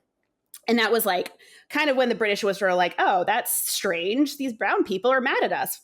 I wonder why. So the Mau Mau mostly used like guerrilla attacks, like hit and run. They would basically come out in the dead of night, mostly attacking areas of weak influence. Interestingly enough, women were a huge part of the rebellion. They were mostly in charge of helping to keep up supply chains. And luckily, they were mostly avoiding suspicion at first because they're like, Black women can't do anything. Women obviously, are like, the British are were always a huge part of like grassroots rebellions, especially women of color. Look at the women in Syria right now. And so initially, and so they were very important for like spreading, getting weapons around, information, things such like that. Initially, the British were very slow to react to these uprisings and these attacks because they're like, well, we're obviously the superior force here. These are just a bunch of silly natives with sticks. They're not fucking doing hardly anything. We don't need to worry about that. Like, it was very, very Keep racist. thinking that, bitch. And very much like, like their own racism really fucked them over initially because they just weren't taking it seriously at all. Not long after the guy there got killed, a state of emergency was declared. It was on October 20th, and the hope was basically like, we'll declare the state of emergency. We'll shut things down really fast, and then it'll be over. But the thing is, the Mau Mau found out about it, and they were like, we're going to avoid all that. And so most of the people that got captured were either like the very moderate ones who were kind of like, well, I'm not in this in the long run anyway. Whereas everyone else was like, nah, we're going to keep this. We're going to keep this going. The attempt to defeat the Mau Mau basically came in two stages. The first stage we kind of talked about. There was sort of this initial like fighting them in the forest a little bit, but not really taking it very seriously. And then eventually it started going on for much longer, and they realized, oh, this is like a serious problem. What are we going to do? Let's throw everything at it. And that's when stage 2 came in, which was about 1954. And it had like a couple of different parts. The second stage, one of them was Operation Anvil, which I'm going to talk about in a minute. There was a big enacting of major agrarian reform and the institution of vast vigilization program for more than 1 million rural Kikuyu. And basically the vigilization was like they literally would force people to stay in their village. Like they would put barbed wire all around these villages, and there would be guards, and it was like increased security. And basically the idea is like, if we contain them, they can't go anywhere. They can't fight us or join off. So if we build a Mau, prison around them, basically. Yeah. And they did this around several villages. And again, keep in mind, these villages are also all, these reserves are all very overcrowded. So now not only is it overcrowded, you can't fucking leave. So tensions are getting worse and worse. Also, I'm not entirely sure exactly when this happened. I'm assuming in the second stage, but one source I read said that around 6 million bombs were dropped on Kenya by British forces. Jesus Christ. They were just constantly bombing these people in an attempt to stop the rebels. Yeah. The bombings were part of Operation Mushroom from 1953 to 1956, where heavy bombers flew in and dropped nearly 6 million bombs, including like using like blimps. 6 million bombs and like dropped like Insane. leaflets telling them to stop their rebellion. But it's like, how much am I gonna believe you that you're on my side when you're both dropped a leaflet and a bomb? Yeah. Oh, sorry. Right. I was reaching for the leaflet, but then it got incinerated by a bomb and my arm got blown off. Like, fuck. Right. also, like, if you need to drop Fuck 6 all that million bombs, I kind of think you're already like losing a lot of ground. Yeah, you've lost. If you need to drop Like- 6 million bombs, just withdraw, please. Right. I feel like once you hit like 1 million bombs, you probably need to go like, okay, this tactic isn't working. Maybe I should try something else. Like not doing that. It's giving Vietnam. Like, maybe admit that you've lost. A little bit, right? Okay, so let's talk specifically about Operation Anvil. The operation started on the 24th of April in 1954 when British military forces sealed off every road leading in and out of Nairobi and then the surrounding locations, which were home to substantial Kikuyu populations in the city to prevent the Mau Mau from escaping. So kind of another step of almost the visualization thing, except they very specifically shut down Nairobi. Within 48 hours of Operation Anvil, the British had detained 206 known freedom fighters. The first batch of prisoners were then tortured to extract information and forced to renounce their patriotism. There was this interesting thing where the Mau Mau, whenever they joined the movement, they would have to say these certain oaths. So them having to renounce their patriotism was very symbolic and very much part of like, breaking their spirit, demoralizing them, essentially. Yeah. Exactly. So it was a kind of a big deal. They were questioned and brutally tortured by special teams, and we'll talk more about some of the different torture that happened later. Those who were deemed harmless were released and returned to their homes, while those judged to be a danger to the British throne were detained. Now, the numbers for exactly how many people this affected really vary from source to source. The official number is 80,000 detained at the height of the operation. Jesus. But there was a scholar who, I think I have her name somewhere in here. I think her name was Caroline something, who she actually wrote a book. And part of her research was talking to Mau Mau veterans, because there's still veterans alive to this day. And she did this back in like 2005. And she spoke with them. And based on what they said and what research she gathered, it was probably closer to somewhere between 160,000 to 320,000. So like roughly the number of people who like live in the city that I grew up in prison, detained. Yeah. And it's not just, and these aren't just like young men who might be like in the Mau Mau resistance. That was obviously not just men. We're also talking literal families. We were talking children. We were literally talking a women, city, elderly people, like anybody, major cities, literally everybody. Yeah. Yeah, exactly. Detainees were not allowed to speak publicly. Families were often separated, and little food or water was provided. And the detainees, were also used for forced labor. Of course. So basically, concentration camps, forced labor camps. That's what was happening. A couple of years later, Operation Anvil transitioned into what was called the pipeline. I don't like the sound of that. Where it's straight up concentration. Absolutely the fuck not. Pipeline is never a good, like there's never a good connotation in which the word pipeline is used. It always leads somewhere bad. Not in concentration camps. Not in wartime, not in MLMs, not in, it's never, not even never literal good. pipelines. No, it's never like a pipeline's never in the news. And I'm like, oh, this is probably fine. It's never going to be like a cookie dough pipeline. You know what I mean? Right. The cookie dough to my face pipeline. That would be fine. But so the pipeline essentially is now it's a series of concentration camps and essentially the process of moving detainees between all these different camps. A series my God, that is I know it's a horrible sentence. Phrase. I never want to. Yeah, and it's based on I don't want to listen to this podcast anymore. I know. I'm so sorry to future Kaylin. I'm really sorry. Oh God. They're being categorized. Like literally the worst thing anyone's ever said to me. A series of concentration camps. It's the fucking worst. This is horrible. I'm so sorry to everybody. So them being moved around to the different camps was dependent on their supposed threat level, and they had a color system to determine like who was what. So, were they out of pink triangles? They were out of pink triangles. So they used the colors white, gray, and black. If you were deemed white, you were deemed basically not a threat at all. You were fine. You were put in good like, concentration camp. Not a threat. A little on the nose. Yeah, it's they were like, white good. is good, by the way. Yeah, no, it was so like I literally had to reread that part several times because like they literally just called the good ones white. Okay, you're an honorary white. And white was Here's a lot your of the potato salad. And so like white was typically for like people who they decide were like loyalists, actual loyalists, as well as like women and children, because for the most part they're not doing anything.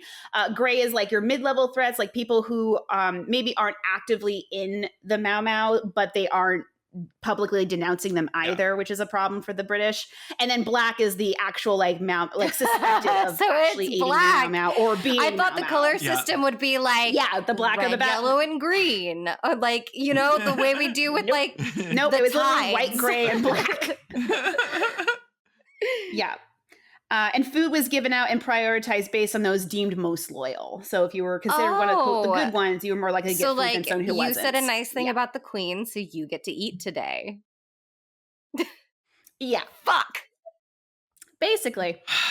And also, I watched a both very hilarious and very disturbing propaganda film from around that time. And oh my God, it's exactly what you're expecting. But like in the video, it's like this British person coming in like, yes, Kenya. Most of the inhabitants are very happy that we're here, but there are a few terrorists that we need to put into their place. I don't even need the quote. That was amazing. Brava. Yeah. Thank you. I'm here all week. It was not surprising that they envied the Asiatics and whites' higher standard of living. And as the city grew, so grew resentment. So basically the way that Britain is playing this off publicly is like, this is like a small like outliner of Mau Mau people who are just like they're terrorists. They don't really represent the population. We're here for literally us in the Middle East. Like we're there just bringing them freedom. We're bringing them. Most of them are so glad we're here. It's just a few terrorists. Yeah, and don't like ask them, but if you were to ask them, they would tell you how glad they are that we're here. But don't. Again, I cannot stress enough. They're really tired of people asking them. It's actually really offensive. Yeah. Okay, we are going to get real sad here for a second because I want to read a quote to you about what the concentration camps were like. Oh no. Sorry. Both of us just no. Hey, it's me, your old pal who loves you a lot, but still forgets to text sometimes because I do drugs. This next part is going to be super triggering. Content warnings for murder, torture, rape, sexual assault, battery, violations of the Geneva Convention, war crimes, concentration camps, and probably more that I can't think of. Skip forward like 10 minutes or something if you want to avoid that. Which, like, honestly, I wish that I had. I'm just apologizing a lot during this section now. So the historian Robert Edgerton describes the methods used. If a question was not answered to the interrogator's satisfaction, the subject was beaten and kicked. If that did not lead to the desired confession, and it rarely did, more force was applied. Electric shock was widely used, and so was fire. What? Fire? Fire? They just burn them. Fire. Just fucking burn them. That's just what it said. I assume they were like literally setting them on fire or like what are we like hot sticks or something. What are they like fucking witches in the 17th century? What are we doing here? Well, they're defying the British crown, so they're basically as good as witches. Jesus Christ. Not like I think electric shocks are fine, but like that's par for the course. Just fire feels bad. very like barbaric. Which like Electric shocks also it's all horrible. are barbaric. But for the 1950s, like fire just feels, again, very like we're in the 17th century. Yeah, exactly. It feels like, what are we wearing? Buckle shoes here and a pilgrim hat? Like, never trust a bitch in a buckle shoe with a lighter near you. That is what I have always said.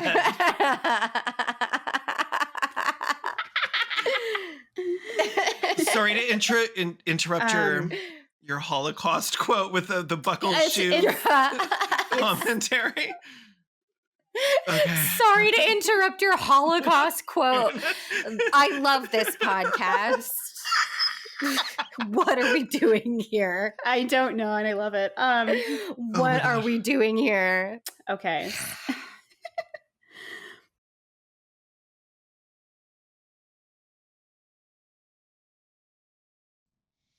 Hey, we had to take a little break here.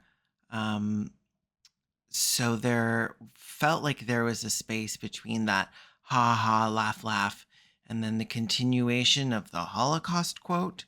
But there wouldn't be for you. So this is that break. I hope you feel reset. Women were choked and held underwater. Gun barrels, beer bottles, and even knives were thrust into their vaginas. Oh my fucking God. Men also would have beer bottles thrust up their rectums, were dragged behind Land Rovers, whipped, burned, and bayoneted. Some police officers did not bother with more time-consuming forms of torture. They simply shot any suspect who refused to answer, then told the next suspect to dig his own grave. Oh my God. When the grave was finished, the man was asked if he would now be willing to talk. End quote. Yeah. Homegirl was down there during this, right? So she wasn't there at the time this is all happening, but she was there earlier in the year. So she wasn't there in February of 1952 and then left. It was my understanding for what I read. So this this initially started in She left because she had to get coronated in June of the next year. She was like, she had to get Daddy's ready. Getting old. Better head back to the UK. Oh, random fact I found out too, her porter and guide at this like treetop safari hut that she was staying in, he went on to join the Mau Mau. Oh. I found some like random interview with him. She must have been real racist to him. I love the Mau Mau. Well, it's funny because he says that she was very nice, but he still joined the Mau Mau. Nice or not, she's still a fucking colonizer. Like, I mean, that kind of holds up because everything we know about her is like everybody who meets her is like, actually, she's really nice and down to earth, but like what she represents is heinous. She is like the one cop that you meet. This all happened under her. It's literally a cab. She is like the one cop that you meet who's like just trying to be real nice to the people that I meet, but it's like, but you're functioning within a system that like you're still part. Yeah. Except if that cop was like the chief of police. Okay, so you know how you said the a lot of the more like peaceful and like less I guess like direct action / violence Mau Mau left, leaving like only the more radical ones. The more radicalized. It reminded me of this quote by Anthony Oliveira. That was, the queers who were nice, patient, and gentle all got shot or bullied to death, and all that's left are me and the other pissed off cockroach motherfuckers. It's immediately what I thought of when you said that because I love it so much. Mm-hmm. Yep. It's so true. I'm sorry. Like I can't stop circling back in my mind to the fact that they were taking like broken bottles and razor blades and raping them. Yeah. That is all kinds of torture, and everyone. They're torturing men, women, and sometimes children too. How many like?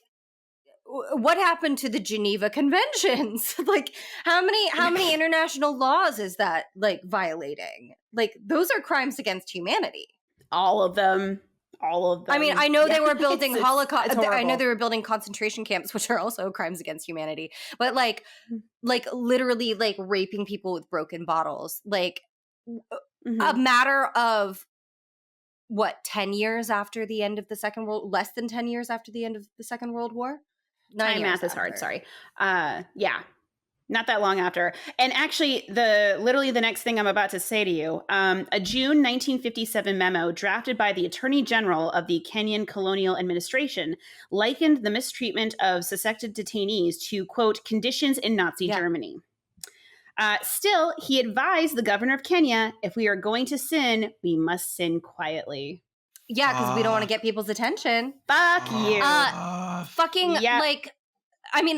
They knew what they were doing was wrong. They knew it. Before you even got to this horrific stuff, at the very, I almost interrupted you at the beginning when you said they were forced to like carry their papers around and stuff, because I was like, it's feeling a little Nazi Germany right now. They they literally took inspiration. Like, at that point, it's inspiration, because it's a matter of like some of them may have even been in some of those concentration camps. Like, okay. We are getting towards the end of this, so I apologize. This has been going on for so long. At the end of 1955, the British appointed governor did allow some concessions to the Mau Mau, including land reform, allowing native Kenyans more freedom to grow cash crops, and the right to vote in democratic elections. Fuck you. You can have a little universal suffrage as a treat. A little bit. Just a smidge. And I did want to mention that because, like, there's a lot of debate apparently to this day in Kenya how helpful the Mau Mau were in terms of getting to Kenya's eventual independence. And there are some people, one of the sources I watched for this video made a point to say, like, well, everybody was kind of a villain in this story. And I was like, no, they weren't. Some people were definitely more villainous than others. Yeah. And I will say that there are stories about what the Mau Mau did to some of the loyalists and the British settlers that they did attack. Like, it was gruesome, and it was also fucked up. But they were coming from a place of oppressed people, marginalized people who were being systematically, purposefully kept in poverty and horrible conditions, were not allowed to make nearly enough money to survive on. They were coming from that angle, so I don't feel as bad for the white people who might have gotten stabbed, or they were abused, or people fighting back. Unfortunately, like, they were abused people fighting back against their abusers. They were like literally like a kicked dog, like biting the owner's face off. Like, yeah. Exactly. That's what happens. If you keep kicking an animal, eventually it's gonna bite you back. And, too funny. And they're like, listen, everybody's bad here. Like, yeah. And in terms of the numbers, the British did way more damage to the Kenyans than the opposite way around. And I'll say those numbers in a minute, actually, pretty soon. But anyway, so the actual Mau Mau uprising lasted from 1952 to 1960. They were largely subdued by 1956, but the state of emergency actually stayed until 1960. And there were like some very small pockets that still remained until about that time, like people hiding in the forest and such. The Mau Mau movement remained officially banned until 2002. So not that long ago, Holy really. Shit. It was 20 years ago. It was illegal for them to have any, like, to publicly state that they were part of the Mau Mau movement in any way. You were not allowed to talk about this publicly. Like a Zoomer like one ago. TikTok influencer ago. One TikTok influencer ago. Exactly. One Billie Eilish ago. It was illegal. Suppressing the uprising cost Britain over £50 million. It's believed that 90,000 Kenyans were killed or tortured.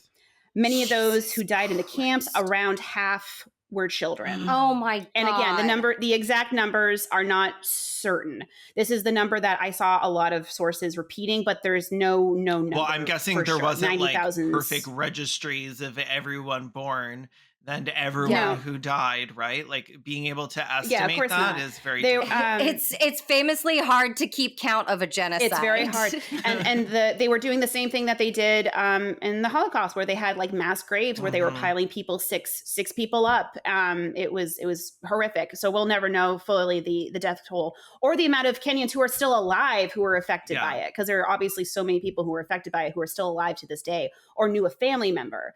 Because for a while it was kind of like forbidden to really talk about, because of course you have to be careful what you say or you're deemed a Mau Mau radicalist, right? So like there are some people who grew up not really knowing about this. It was kind of hush hush for a while too.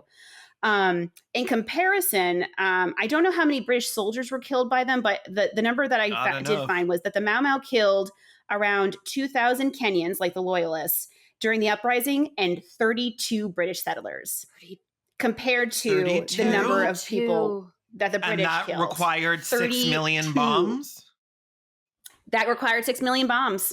Oh my God. Fewer to people subdue- than years I have been on this Yeah. earth. Yeah. It's so fucked up. Jesus Christ. That's like less people There's- than like died in like one retirement home when COVID hit. Like, Yeah. and everybody was like, that's totally acceptable. But like 32 fucking settlers die. And I love how we know the number is 32. It's like Yeah, they counted. exactly. It was an They exact fucking number. counted. Because of course, Yeah. Fewer- they're going to count the white people. Fuck Fewer people off. than the royal family have had personally killed. Fewer English Yeah. people than the royal family have had personally killed. Just one particular Oh my demographic. God. Yeah. In the 21st century, there has been an increased visibility and discussion of the Mau Mau and the atrocities that were suffered.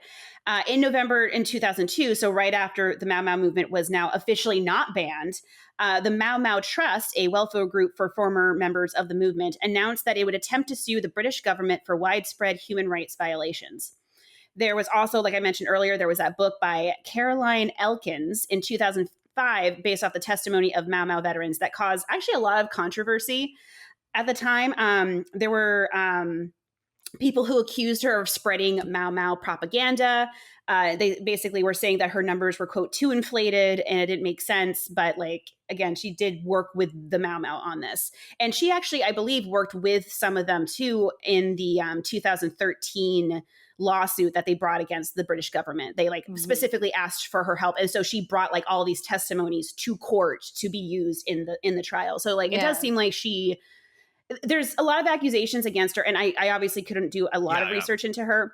There's a lot of accusations I've seen where that she was, quote, sensationalizing, that she was trying to profit off of it, all of this stuff. I don't know how much of that is true, but it does sound like that when they asked her for her help specifically with those testimonies to bring them to court, she did show up, and she was like, there's pictures of her standing with veterans protesting, like with signs and everything. So it does seem like she did try to be an ally. How perfect she was at that, I can't say, but I do want to mention that. I mean, like, also, who benefits from claiming that she's sensationalist? Right. Exactly. And maybe she was, but like, because of her, it got more attention because at this point it has been how many years later and they were being essentially ignored. This entire time. They're asking for reparations. They're asking to I'd never heard of them. Compensated for the fucking, I had never heard of them either. The fucking horrors that have been done to them. And if this woman is maybe helping her own career out, but also helping them out, then like, I guess that's one way to get attention to it. Right. And it did work. It really did help to bring more attention to this. In fact, I believe at least one of the Mau Mau veterans did credit her and said like, it's because of her in part that we're here now. So like there was like acknowledgement specifically from the veterans. Which I think is important. So in 2013, more than 5,000 Kenyans received reparations from the British government in the form of 20 million pounds. And That's also so a statue. low. Yeah, That's so low. it's so low. It's so low. Oh. 20 million. And only for 5,000 Kenyans. A little over 5,000 Kenyans. God. That's not that many my people. God. A statue was erected to memorize the Mau Mau lost in 2015. Thousands of claims are still pending to this day. One of the numbers I saw was over 40,000. So a drop in the fucking bucket. And there are videos online of veterans talking to reporters and saying like, we want reparations. Yeah. And this has gone way too long. And they specifically want the Kenyan government to do a lot more to actually act on their behalf because they haven't really been as helpful as they could be. To end on a slightly happier note, every October 20th, Kenyans celebrate and honor the Mau Mau, some of whom are officially recognized as national heroes by the government, which is a very small comfort, but at least they are getting some recognition in their own country from people who know that's they're amazing heroes. for like guerrilla warfare fighters who had to operate in like complete secrecy and secret. Like, I don't know what it means to them. I don't know, like, how that really plays out, like, in Kenya. But I think that's that is slightly heartwarming, yeah. Yeah. And part of the reason why I even found out about the Mau Mau at all is that in June of this year, earlier, so like a couple months ago now, there was a video that kind of went viral for a little bit that was a former Mau Mau veteran, a woman who was talking to reporters about how she specifically wanted reparations straight from the Queen. She didn't want any middlemen anymore. She was tired of waiting. Yes. She wanted the Queen to fucking take care of it personally. And as far as I know, the Queen never responded or had a public statement about this. I'm sure if there was probably the same thing as before, where it was like, no comment, thank you. But like she shared a story about how her husband was a Mau Mau fighter and was off in the forest, and the British soldiers came to her house and tortured her by, at one point, stabbing her twice in the leg with an axe. And in the video, you can see the indents to this day where she got like cut with the axe. And she still didn't turn him in. Later, her husband nursed her back to health. And unfortunately, her husband never emerged back from the forest after he went in. And in the interview, she says how she hopes one day that maybe he'll come home still. And it's really heartbreaking and very, very sad. And she just seems like a badass lady. I can't remember her name. I know I wrote it down, but it was hard for me to pronounce, honestly. So that's part of how I initially found out about it. So a big shout out to her for rightfully telling the Queen to give her some fucking money, because she deserves it. Mm-hmm. That's so fucked up. That is so fucked up. Yeah. Mandy, do you want to read out some shitty honors? I would love to. Just completely change subject. Gears. It's not a very long list because I mostly found this on a Twitter thread that I thought was interesting. But since we earlier mentioned like, oh, Trump's claiming he was honored in secret. Here are all the people. Here are some people that I love that not all so the people, much. but here are some of them. Waits for I her love to it fucking too. die, and it's just like, oh, did I ever tell you all about the time Totally that I honored. was knighted Secretly. by It's so Queen? messy, and I love it. Yeah, It's I would very do the like, same. also my cat. Okay, one of my favorite things on Twitter or just on the internet is when a celebrity dies and somebody's like, I was their sandwich artist once and I'll never forget their order. They were so nice to me. They were on the phone, but they made sure to say please and thank you. And it's just like, this is your claim to fame, Very girl. conscientious. Just go for it. Let it shine. Get Go that for fucking it. clout. Get that clout while the worms haven't even fucking dug in yet. I love it. Literally, we're not getting to tweets we liked yet, but one of the tweets I liked was just like, how can I make the Queen's death about me? Which is We just all did of it. my Instagram at the moment. It's so funny the difference between Twitter and Instagram. Twitter is like all shit absolutely. posts about the Queen, and then Instagram is like a picture of the Queen and then a personal story about like seeing her drive by once and how it was so important to you. And it's literally just like, how can I make this about me right now? You nailed it. Okay, so here is a very quick and definitely incomplete list of some shitty people that were honored by Queenie in one way or another. Some of these are knighthoods. Some of these I think are just like honorary medals or whatever. So for example, Presidents George Bush Sr. and Ronald Reagan, both, I believe both of them were knighted, actually. Yes. Goats. Wait, can you knight Americans? Surely you can't give an American an OBE, can you? I think you, maybe, I don't know. I thought I saw, they said they knighted them. Oh, I just assumed you had to be Maybe a they British can't. Maybe some other honor. Okay. I don't fucking, I'm probably pissing some British people off right now and I don't care. Like, sorry, I don't know every ridiculous way of your rules. Tell your bees. I Googled can you knight and the auto completes are can you knight a woman? Can you knight a dog? Can you knight yourself? Can you knight a dead person? And can you activate Nightfall without the Riddler? Which I don't know what that one means. What? But can you knight an American? So you can have an honorary knighthood, but it's actually It's not a real one. against. Yeah, but it's because it's like against American law. The United States Constitution does not permit any Yes! citizen to hold a title of nobility. Fuck yeah! Okay, that is based. No, I hate this country, but hell yeah. Fuck yeah. I have never felt more patriotic. Yeah. Get that shit out of this country. I'm so sorry to editing, Kaylin. This is how So sorry, we interrupted you because I was like skeptical about knighting Americans, and then we found out an amazing fact about America. That you can have you can basically have a well, we would knight you if we were allowed, but your country doesn't allow nobility. Love that. I like unironically think that is based and awesome. A rare win for the US. Oh no, absolutely. A rare W for the United States of Also, America. like, the internet is so fucked up. Who the fuck is Googling, can you knight a woman? Like, just as many times as can you knight a dog? Like, fuck you. I feel like that reveals a lot about the British, though. Fair. I feel like a lot of guys with really bad teeth and no rhotic R's have been arguing about whether or not you can knight a lady while drinking their warm beers. And I think if I remember right, it's Dame damehood commander. for You'll women, be a isn't dame. it? If you're a woman, you don't get a knighthood, you get a I think it's damehood. still an OBE, but you get a dame. Yeah, you get to be a dame. Yeah.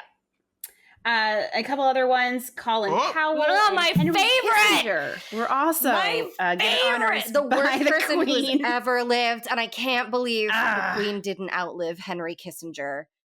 That man, he's got to be like 102 by now, isn't he? I know. Fuck, I can't wait till he dies. I need to start writing his he's up episode now there. because I called dibs on him before we ever even recorded an episode. Like, so that episode, you did. That episode is mine. That's hoots. If I'm scheduled to work that day, I'm calling in sick. I'm getting shit-faced. I'm like the worst man who has ever lived. Also, I have no idea who Henry Kissinger is. Don't look him up.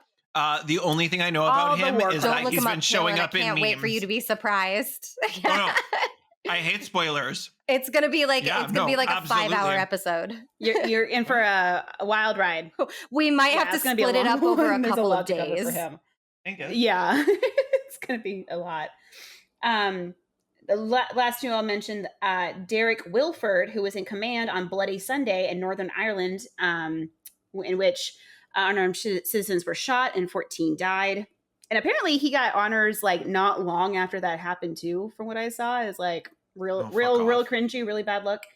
And the last one, and I'm probably going to mess up his name, but I believe it's Simon Peres, a former Israeli president who did many terrible things. His rap sheet is real bad, and I'm dibsing him actually because I want to do an episode about him in the future, including overseeing the Kana massacre and the ethnic cleansing of Palestinians. Did she do this herself? I can't wait. Like, is she involved in these ceremonies, or is it like a piece of paper? She's involved in the ceremonies. Like she knights them, or what gives them the medal, or whatever the process is. Like she's physically there. I don't know much about like the choosing process, how much of that is her or somebody else. Well, she could simply stay in bed. Right. She could be like, nah, I'm not gonna give somebody who was in charge of ethnic cleansing an award today. Thanks. Yeah. Well, this is the thing. Like, if she wanted, like, everyone's gonna say in response to this episode, that she simply is not in charge of all this stuff. But like, feel free to take a walk off a short pier. Like, you can abdicate the fucking throne. Yeah. Like, fucking Jinx, iconic. She was literally. She only became a queen because a guy abdicated. Yeah, exactly. Like.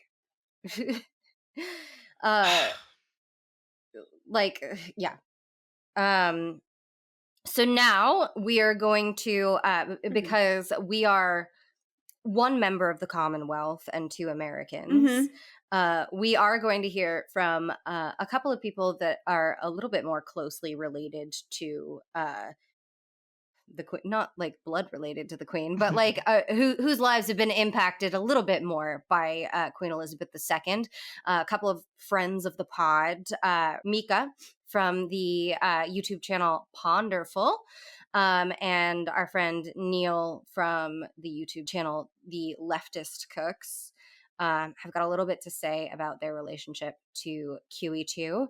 And when we come back from that, we're going to share a few of the tweets from QE2's death day that we liked the most. Well, hey there, Respect the Dead. Long-time listener here, first-time caller. I'm kind of fangirling right now, although if I sound like I really don't care at all, that's because I have COVID. Let me tell you about Queen Elizabeth. Maybe you've heard of her. Elizabeth Alexandra Mary Saxe-Coburg Gotha Windsor, because she might have been your majesty, but she was never my majesty. And anyway, what's the big deal anyway? She was just a figurehead, a walking, talking statue of Britishness, if you like. Okay, well, that's actually the first thing I'd like to address. For example, members of the House of Lords are appointed by the Queen, or King now I guess, on advice from the Prime Minister. And this can include all sorts of terrible lords. In fact, a report from 2019 found that the House of Lords was rife with bullying and sexual harassment of staff, that some of them, who had never officially spoken in the House of Lords, still claimed expenses of up to £50,000. Those were Liz's appointees. These lords don't have to be barons and dukes and earls, of course, and they often are, often cousins and distant relatives of the Queen, but also generally they're movers and shakers of elite British society, former politicians, Andrew Lloyd Webbers, that kind of thing. The UK loves to brag about its devolved parliament, how instead of having a real revolution they managed to let them have cake and eat it in terms of their royalty, but Britain is absolutely ruled by elites, from the merchants and lawyers of Eton College to the vast array of true aristocrats. They do rule by way of hoarding the wealth, making the laws, and influencing the political landscape. The sheer amount of history that this woman ruled over is pretty mind-boggling. In 1953, when she was crowned, the Mau Mau uprising had just started in Kenya. In fact, she was touring East Africa on a rally to sort of keep Africa British when her dad died and she technically became queen. That conflict in Kenya would see 20,000 Kenyans killed, although the official figure according to the BBC is 11,000. Funny that. Maybe you've heard of it, maybe you haven't heard of the concentration camps in her first 8 years as queen. It is funny how official history is very kind to Liz. After all, you didn't ask this Irish person to talk about Kenya. Let's talk about Ireland. Let's talk about both Irelands, the Republic and Northern Ireland, a disputable realm of the British Empire just up the road from Dublin. Elizabeth's official British history is one of reconciliation, of shaking hands with Martin McGuinness, former head of the IRA, that's the Irish Republican Army, that is a dissident military revolutionary force. Perhaps you've heard of them, perhaps you've heard of them purely as a terrorist organization. But the RUC, the Royal Ulster Constabulary, that's the British military police in Northern Ireland, they weren't terrorists, they were official. And when they opened fire on unarmed civilians on Bloody Sunday as recently as 1972, that wasn't an act of terror. When Belfast and Derry were gerrymandered such that Irish Catholics simply could not vote, a system implemented and ratified by both the British Commons and the British House of Lords, that was official. And we make a big song and dance of Liz shaking hands with a former IRA man because famously the IRA blew up her cousin, Lord Louis Mountbatten. That is also official.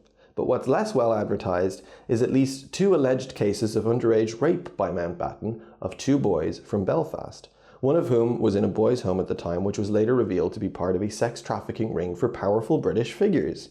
This is sometimes cited as the actual reason he was targeted by the IRA, who, by the way, both British security forces and forces in the Republic of Ireland warned Mountbatten not to come to Ireland, and that news was circulated to the Crown, but he came anyway. The news of his death was apparently devastating to Liz, but not nearly so much as it was to a young Prince Charles, king now, I suppose, and a young Prince Andrew, upon whom Mountbatten had apparently left a lasting impression.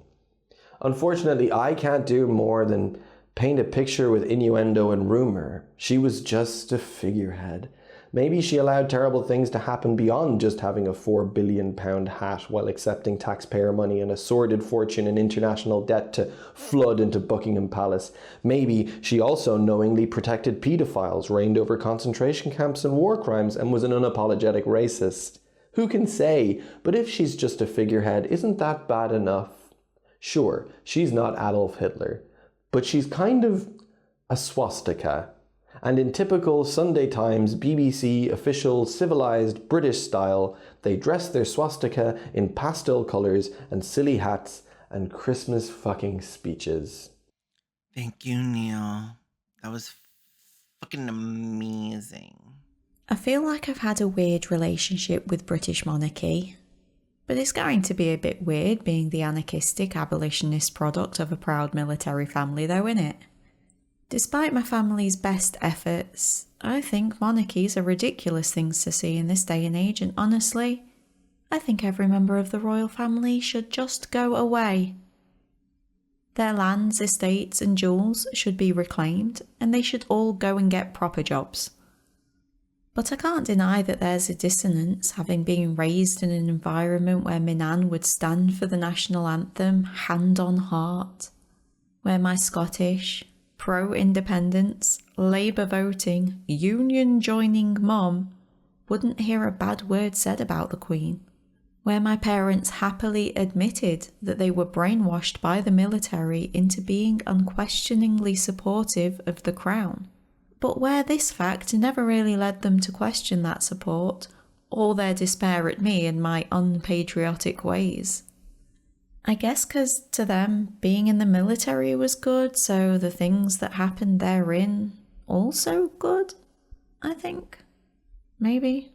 But I always instinctively hated the military. And honestly, I was angry at my parents for joining.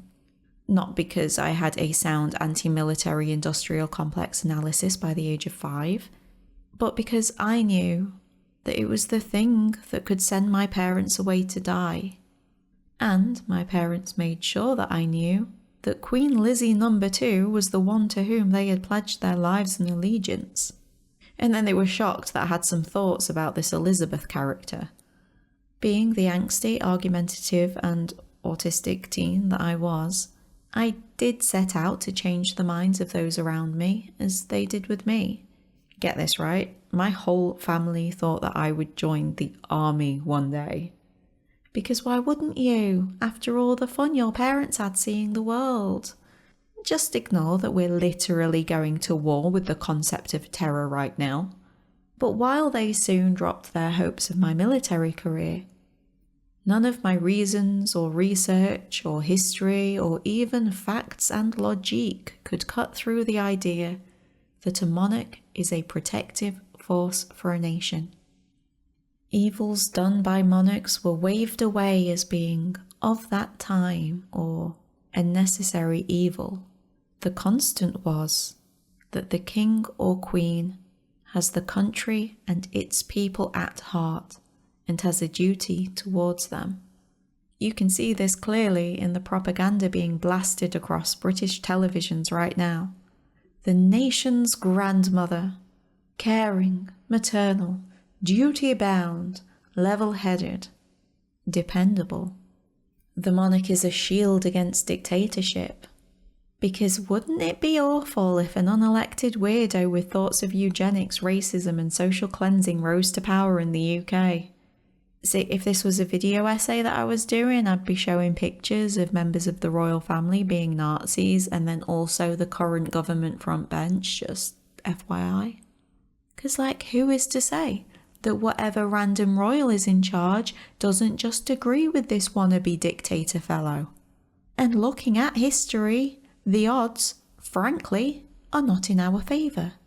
Again, more mental images of Nazi royals, please, because let's not forget that a good number of British aristocrats were proud Nazi sympathisers. I had so many arguments. I debunked all the arguments. It's not like they don't know that tourists still visit French palaces, despite all that guillotine stuff. It's not like they don't know that empire was bad, or that the crown owns loads of land and like whole villages and stuff. They know the House of Lords is undemocratic. They know that technically being born into power isn't great. They know that the royals cost millions, treat their workers poorly and keep disrupting society by constantly insisting on getting married and dying and stuff. They know their history of how royal families took power. They proudly know that history, in fact. The thing is, they just like it. They like the shiny stuff. They like the national nostalgia for fictional characters like King Arthur, the cultural myths of good and godly lords. They love the pomp and the gowns and the carriages and the harking back to an age that never really was. If you ask a MAGA person when America was great, they can't answer coherently, but that's not the point, is it? It's an idea of greatness with blanks that each person can fill in by themselves. She's your grandmother. Your gran wouldn't oversee the oppression of millions, would she? You wouldn't want people to abolish your gran. And the Queen did remind me a lot of my nan. I mean, this was mainly because my nan modelled herself on her. She was constantly trying to leave behind her working class Essex upbringing. My nan did see the Queen as a role model, a person to emulate, like millions of women across the country, I'd imagine. A role model for the plebs to look up to, an aspiration for the nation. While you know that you will never reach the realms of royalty, shoot for the moon, 'cause even if you miss, you'll at least have an RP accent and own full of now worthless ceramic ornaments. Shout out to me nan. But I'm seeing the same thing now, but with a different and even more toxic twist. Posts all over my Facebook timeline bemoan the useless layabouts and lazy scroungers complaining about the woman who worked every day for 70 years. How, no matter what you think about monarchy, we can all agree that she worked hard, unlike most of the people complaining on Twitter. This stuff is being shared by working class, disabled, struggling and vulnerable people. The British tendency to doff cap and tug furlock, to lick boot, so to speak, is deep-seated. Having a received pronunciation accent, or heavens help us, an upper received pronunciation accent, that will still get you far in modern Britain despite an utter lack of any other discernible skills. Again, I would be showing photos of the current front bench. The idea that the most a working class person can aspire to is to be perceived as middle to upper middle class, it's still alive and well in the UK. While not always discussed these days, class divisions is an implicitly understood reality for most Brits, and it is seen as a constant. You might be able to move within the system, but the system itself remains unchanged. And constant things are reassuring, aren't they? Change, after all, is a scary old thing. How often over the past few days have I heard, "She's just always been there," or "She's been a rock, unchanging, the nation's anchor, we are now lost in her absence." The use of class division, of segregation, of reassuring posh accents, of elite schools in which all the important things are surely being taught, the things we probably wouldn't understand. The use of class war, of austerity, and then the victim-blaming benefits cheats narrative which all recent governments and news cycles have expertly wielded in order to focus working class anger horizontally instead of upwards. Do not underestimate how masterfully the British establishment has controlled its people. It's one of the longest operating systems of that kind in the world. The British Conservative Party are one of the most successful political parties of all time, and the class system which upholds the enormous and bloody weight of royalty is so deeply embedded, and is the reason why minimum wage workers will spend their money on roses for the Queen. Why my Facebook page is full of disdain at anyone who would dare besmirch her Madge. And why, I fear, British people will spend time mourning a monarch instead of arming themselves against what will be a deadly few years for the British working class. And that makes me fucking angry. A lot of this episode has been haha, dead queen, worms, fries, dick jokes. So it was nice to have some balance in here, some prose even. So thank you, Mika and Neil, for that. I would like to say more about how much I enjoyed those, but I am on hour 10 of editing, so I'm not going to do that. But thank you. All right. And we're back. Let's find some tweets. Yeah. Okay, so one of my favorite ones that I saw was there's a picture of the palace, and somebody has photoshopped a big Spirit of Halloween banner over it, and it says, "Well, they move fast." For like a silly one that I saw that I really liked. I saw a bunch of responses to that one being like, what the fuck is a Spirit Halloween? That was just for the Americans. Oh, my friends. That was just for the Americans and the Halloween lovers like myself. Okay, I'm going to share two of my favorites. One is from @Ben_Rosen, Ben Rosen on Twitter. And it says, in parentheses, solemnly, yes, Queen. I died when I saw that one. Yes, Queen. Yes, I saw that one. The other one is from @LCK_Fisher on Twitter. And at the time that she tweeted it, she had changed her profile picture to Paddington Bear and her name to Paddington Bear.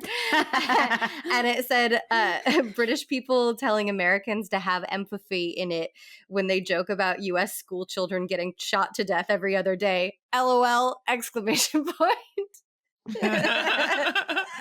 yeah, I did see that one. My fave were like obviously that TikTok that I played, Adele. But then I happened to see 3 tweets in a row that I sent to the group chat, and those are actually going to be mine. Cardi B said, I had to stay out of Twitter today because y'all keep making me laugh and I ain't going to hell with you. I saw that one. She's so real for that. Oh, right? The one directly underneath said, Lord, forgive me for the tweets I'm about to like. And then directly under that, it said, joking about the Queen dying is not okay. Whether you like her or not, she was someone's wife, mother, sister, cousin. This is a very hard day for that one man. I saw another one that was like a similar setup to that. It was like she was someone's mother, she was a mother, she was a sister, and a loving cousin to her husband.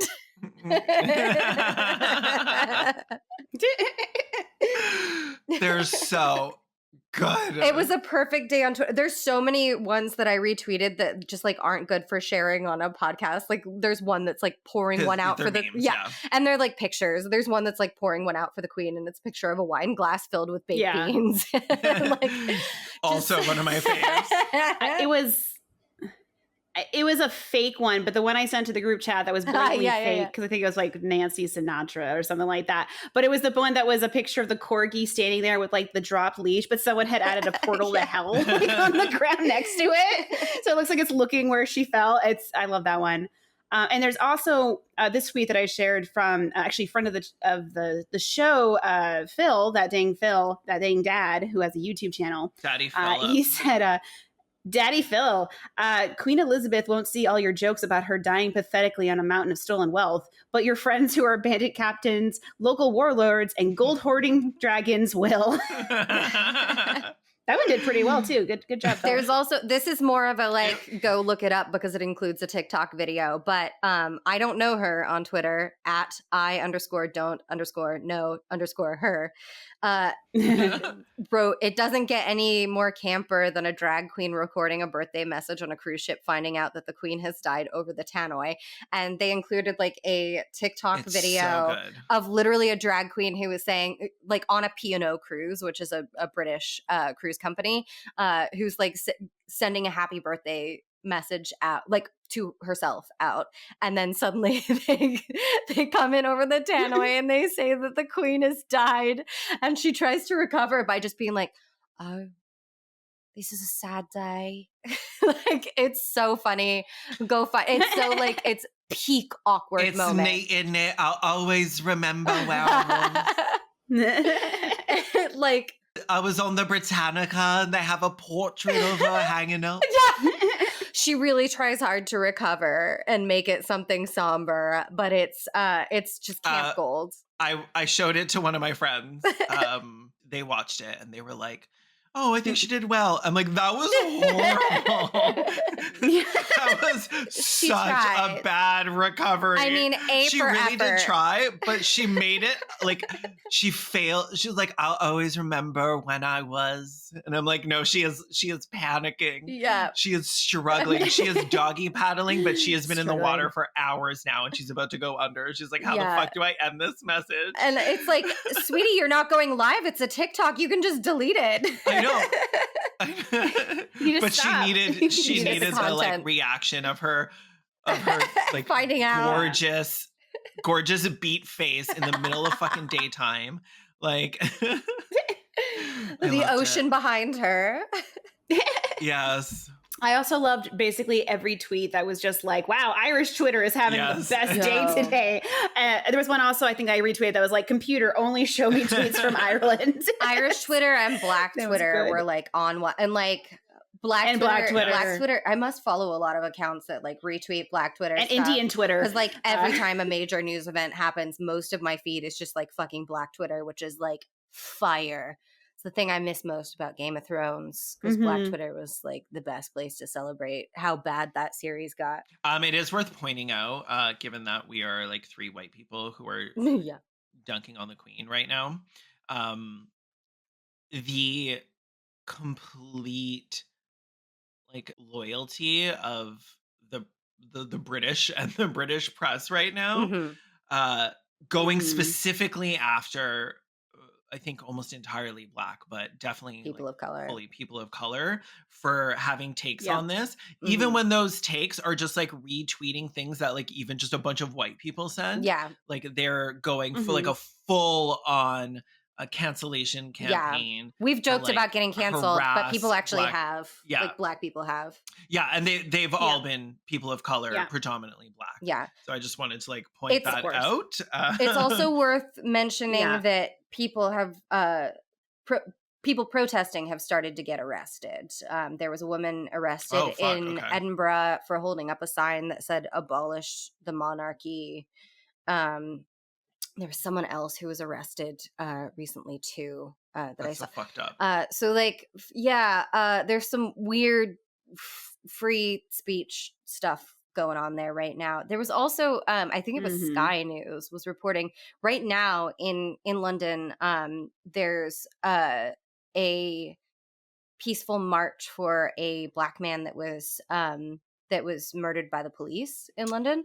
And Sky News had some footage of that and were reporting them as mourners marching for the like, why would they be marching for the Queen? Oh, go fuck yourself. Off. Fucking almost jinx. Yeah, and it's not. It's a completely different. It's a protest. Oh my god. Yeah. So that's fuck off. Yeah. So there's some weird.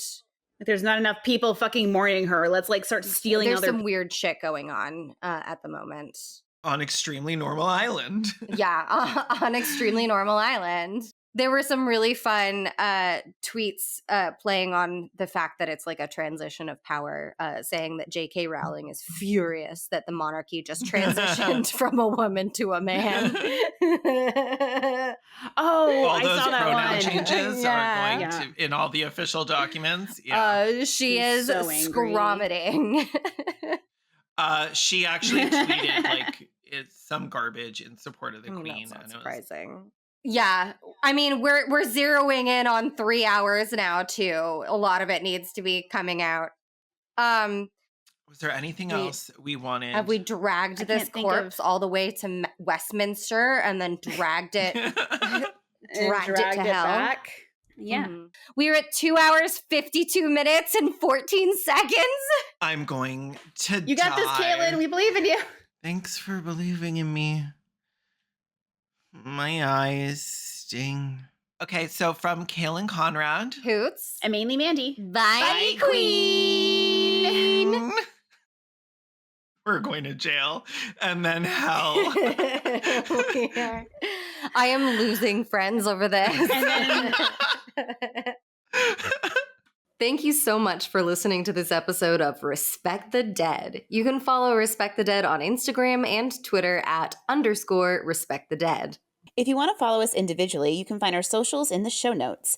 And you should check out our YouTube channels. We don't shit on dead people there as often, but still, we're making tons of cool stuff. If you enjoyed Respect the Dead and would like to support us, there's a couple of ways to do that. You can give us a review on Apple Podcasts or wherever you found us. If you leave us a review, we can read it out on the podcast. Reviews are the best way for new listeners to discover the show. Give us at least 5 stars and then share us with a good friend who likes venting about dead people. You can also give us some money over on our Patreon. Patreon supporters get some cool bonus content like bloopers from the cutting room floor and even coming up with a fake sponsor ad that we'll read in an episode.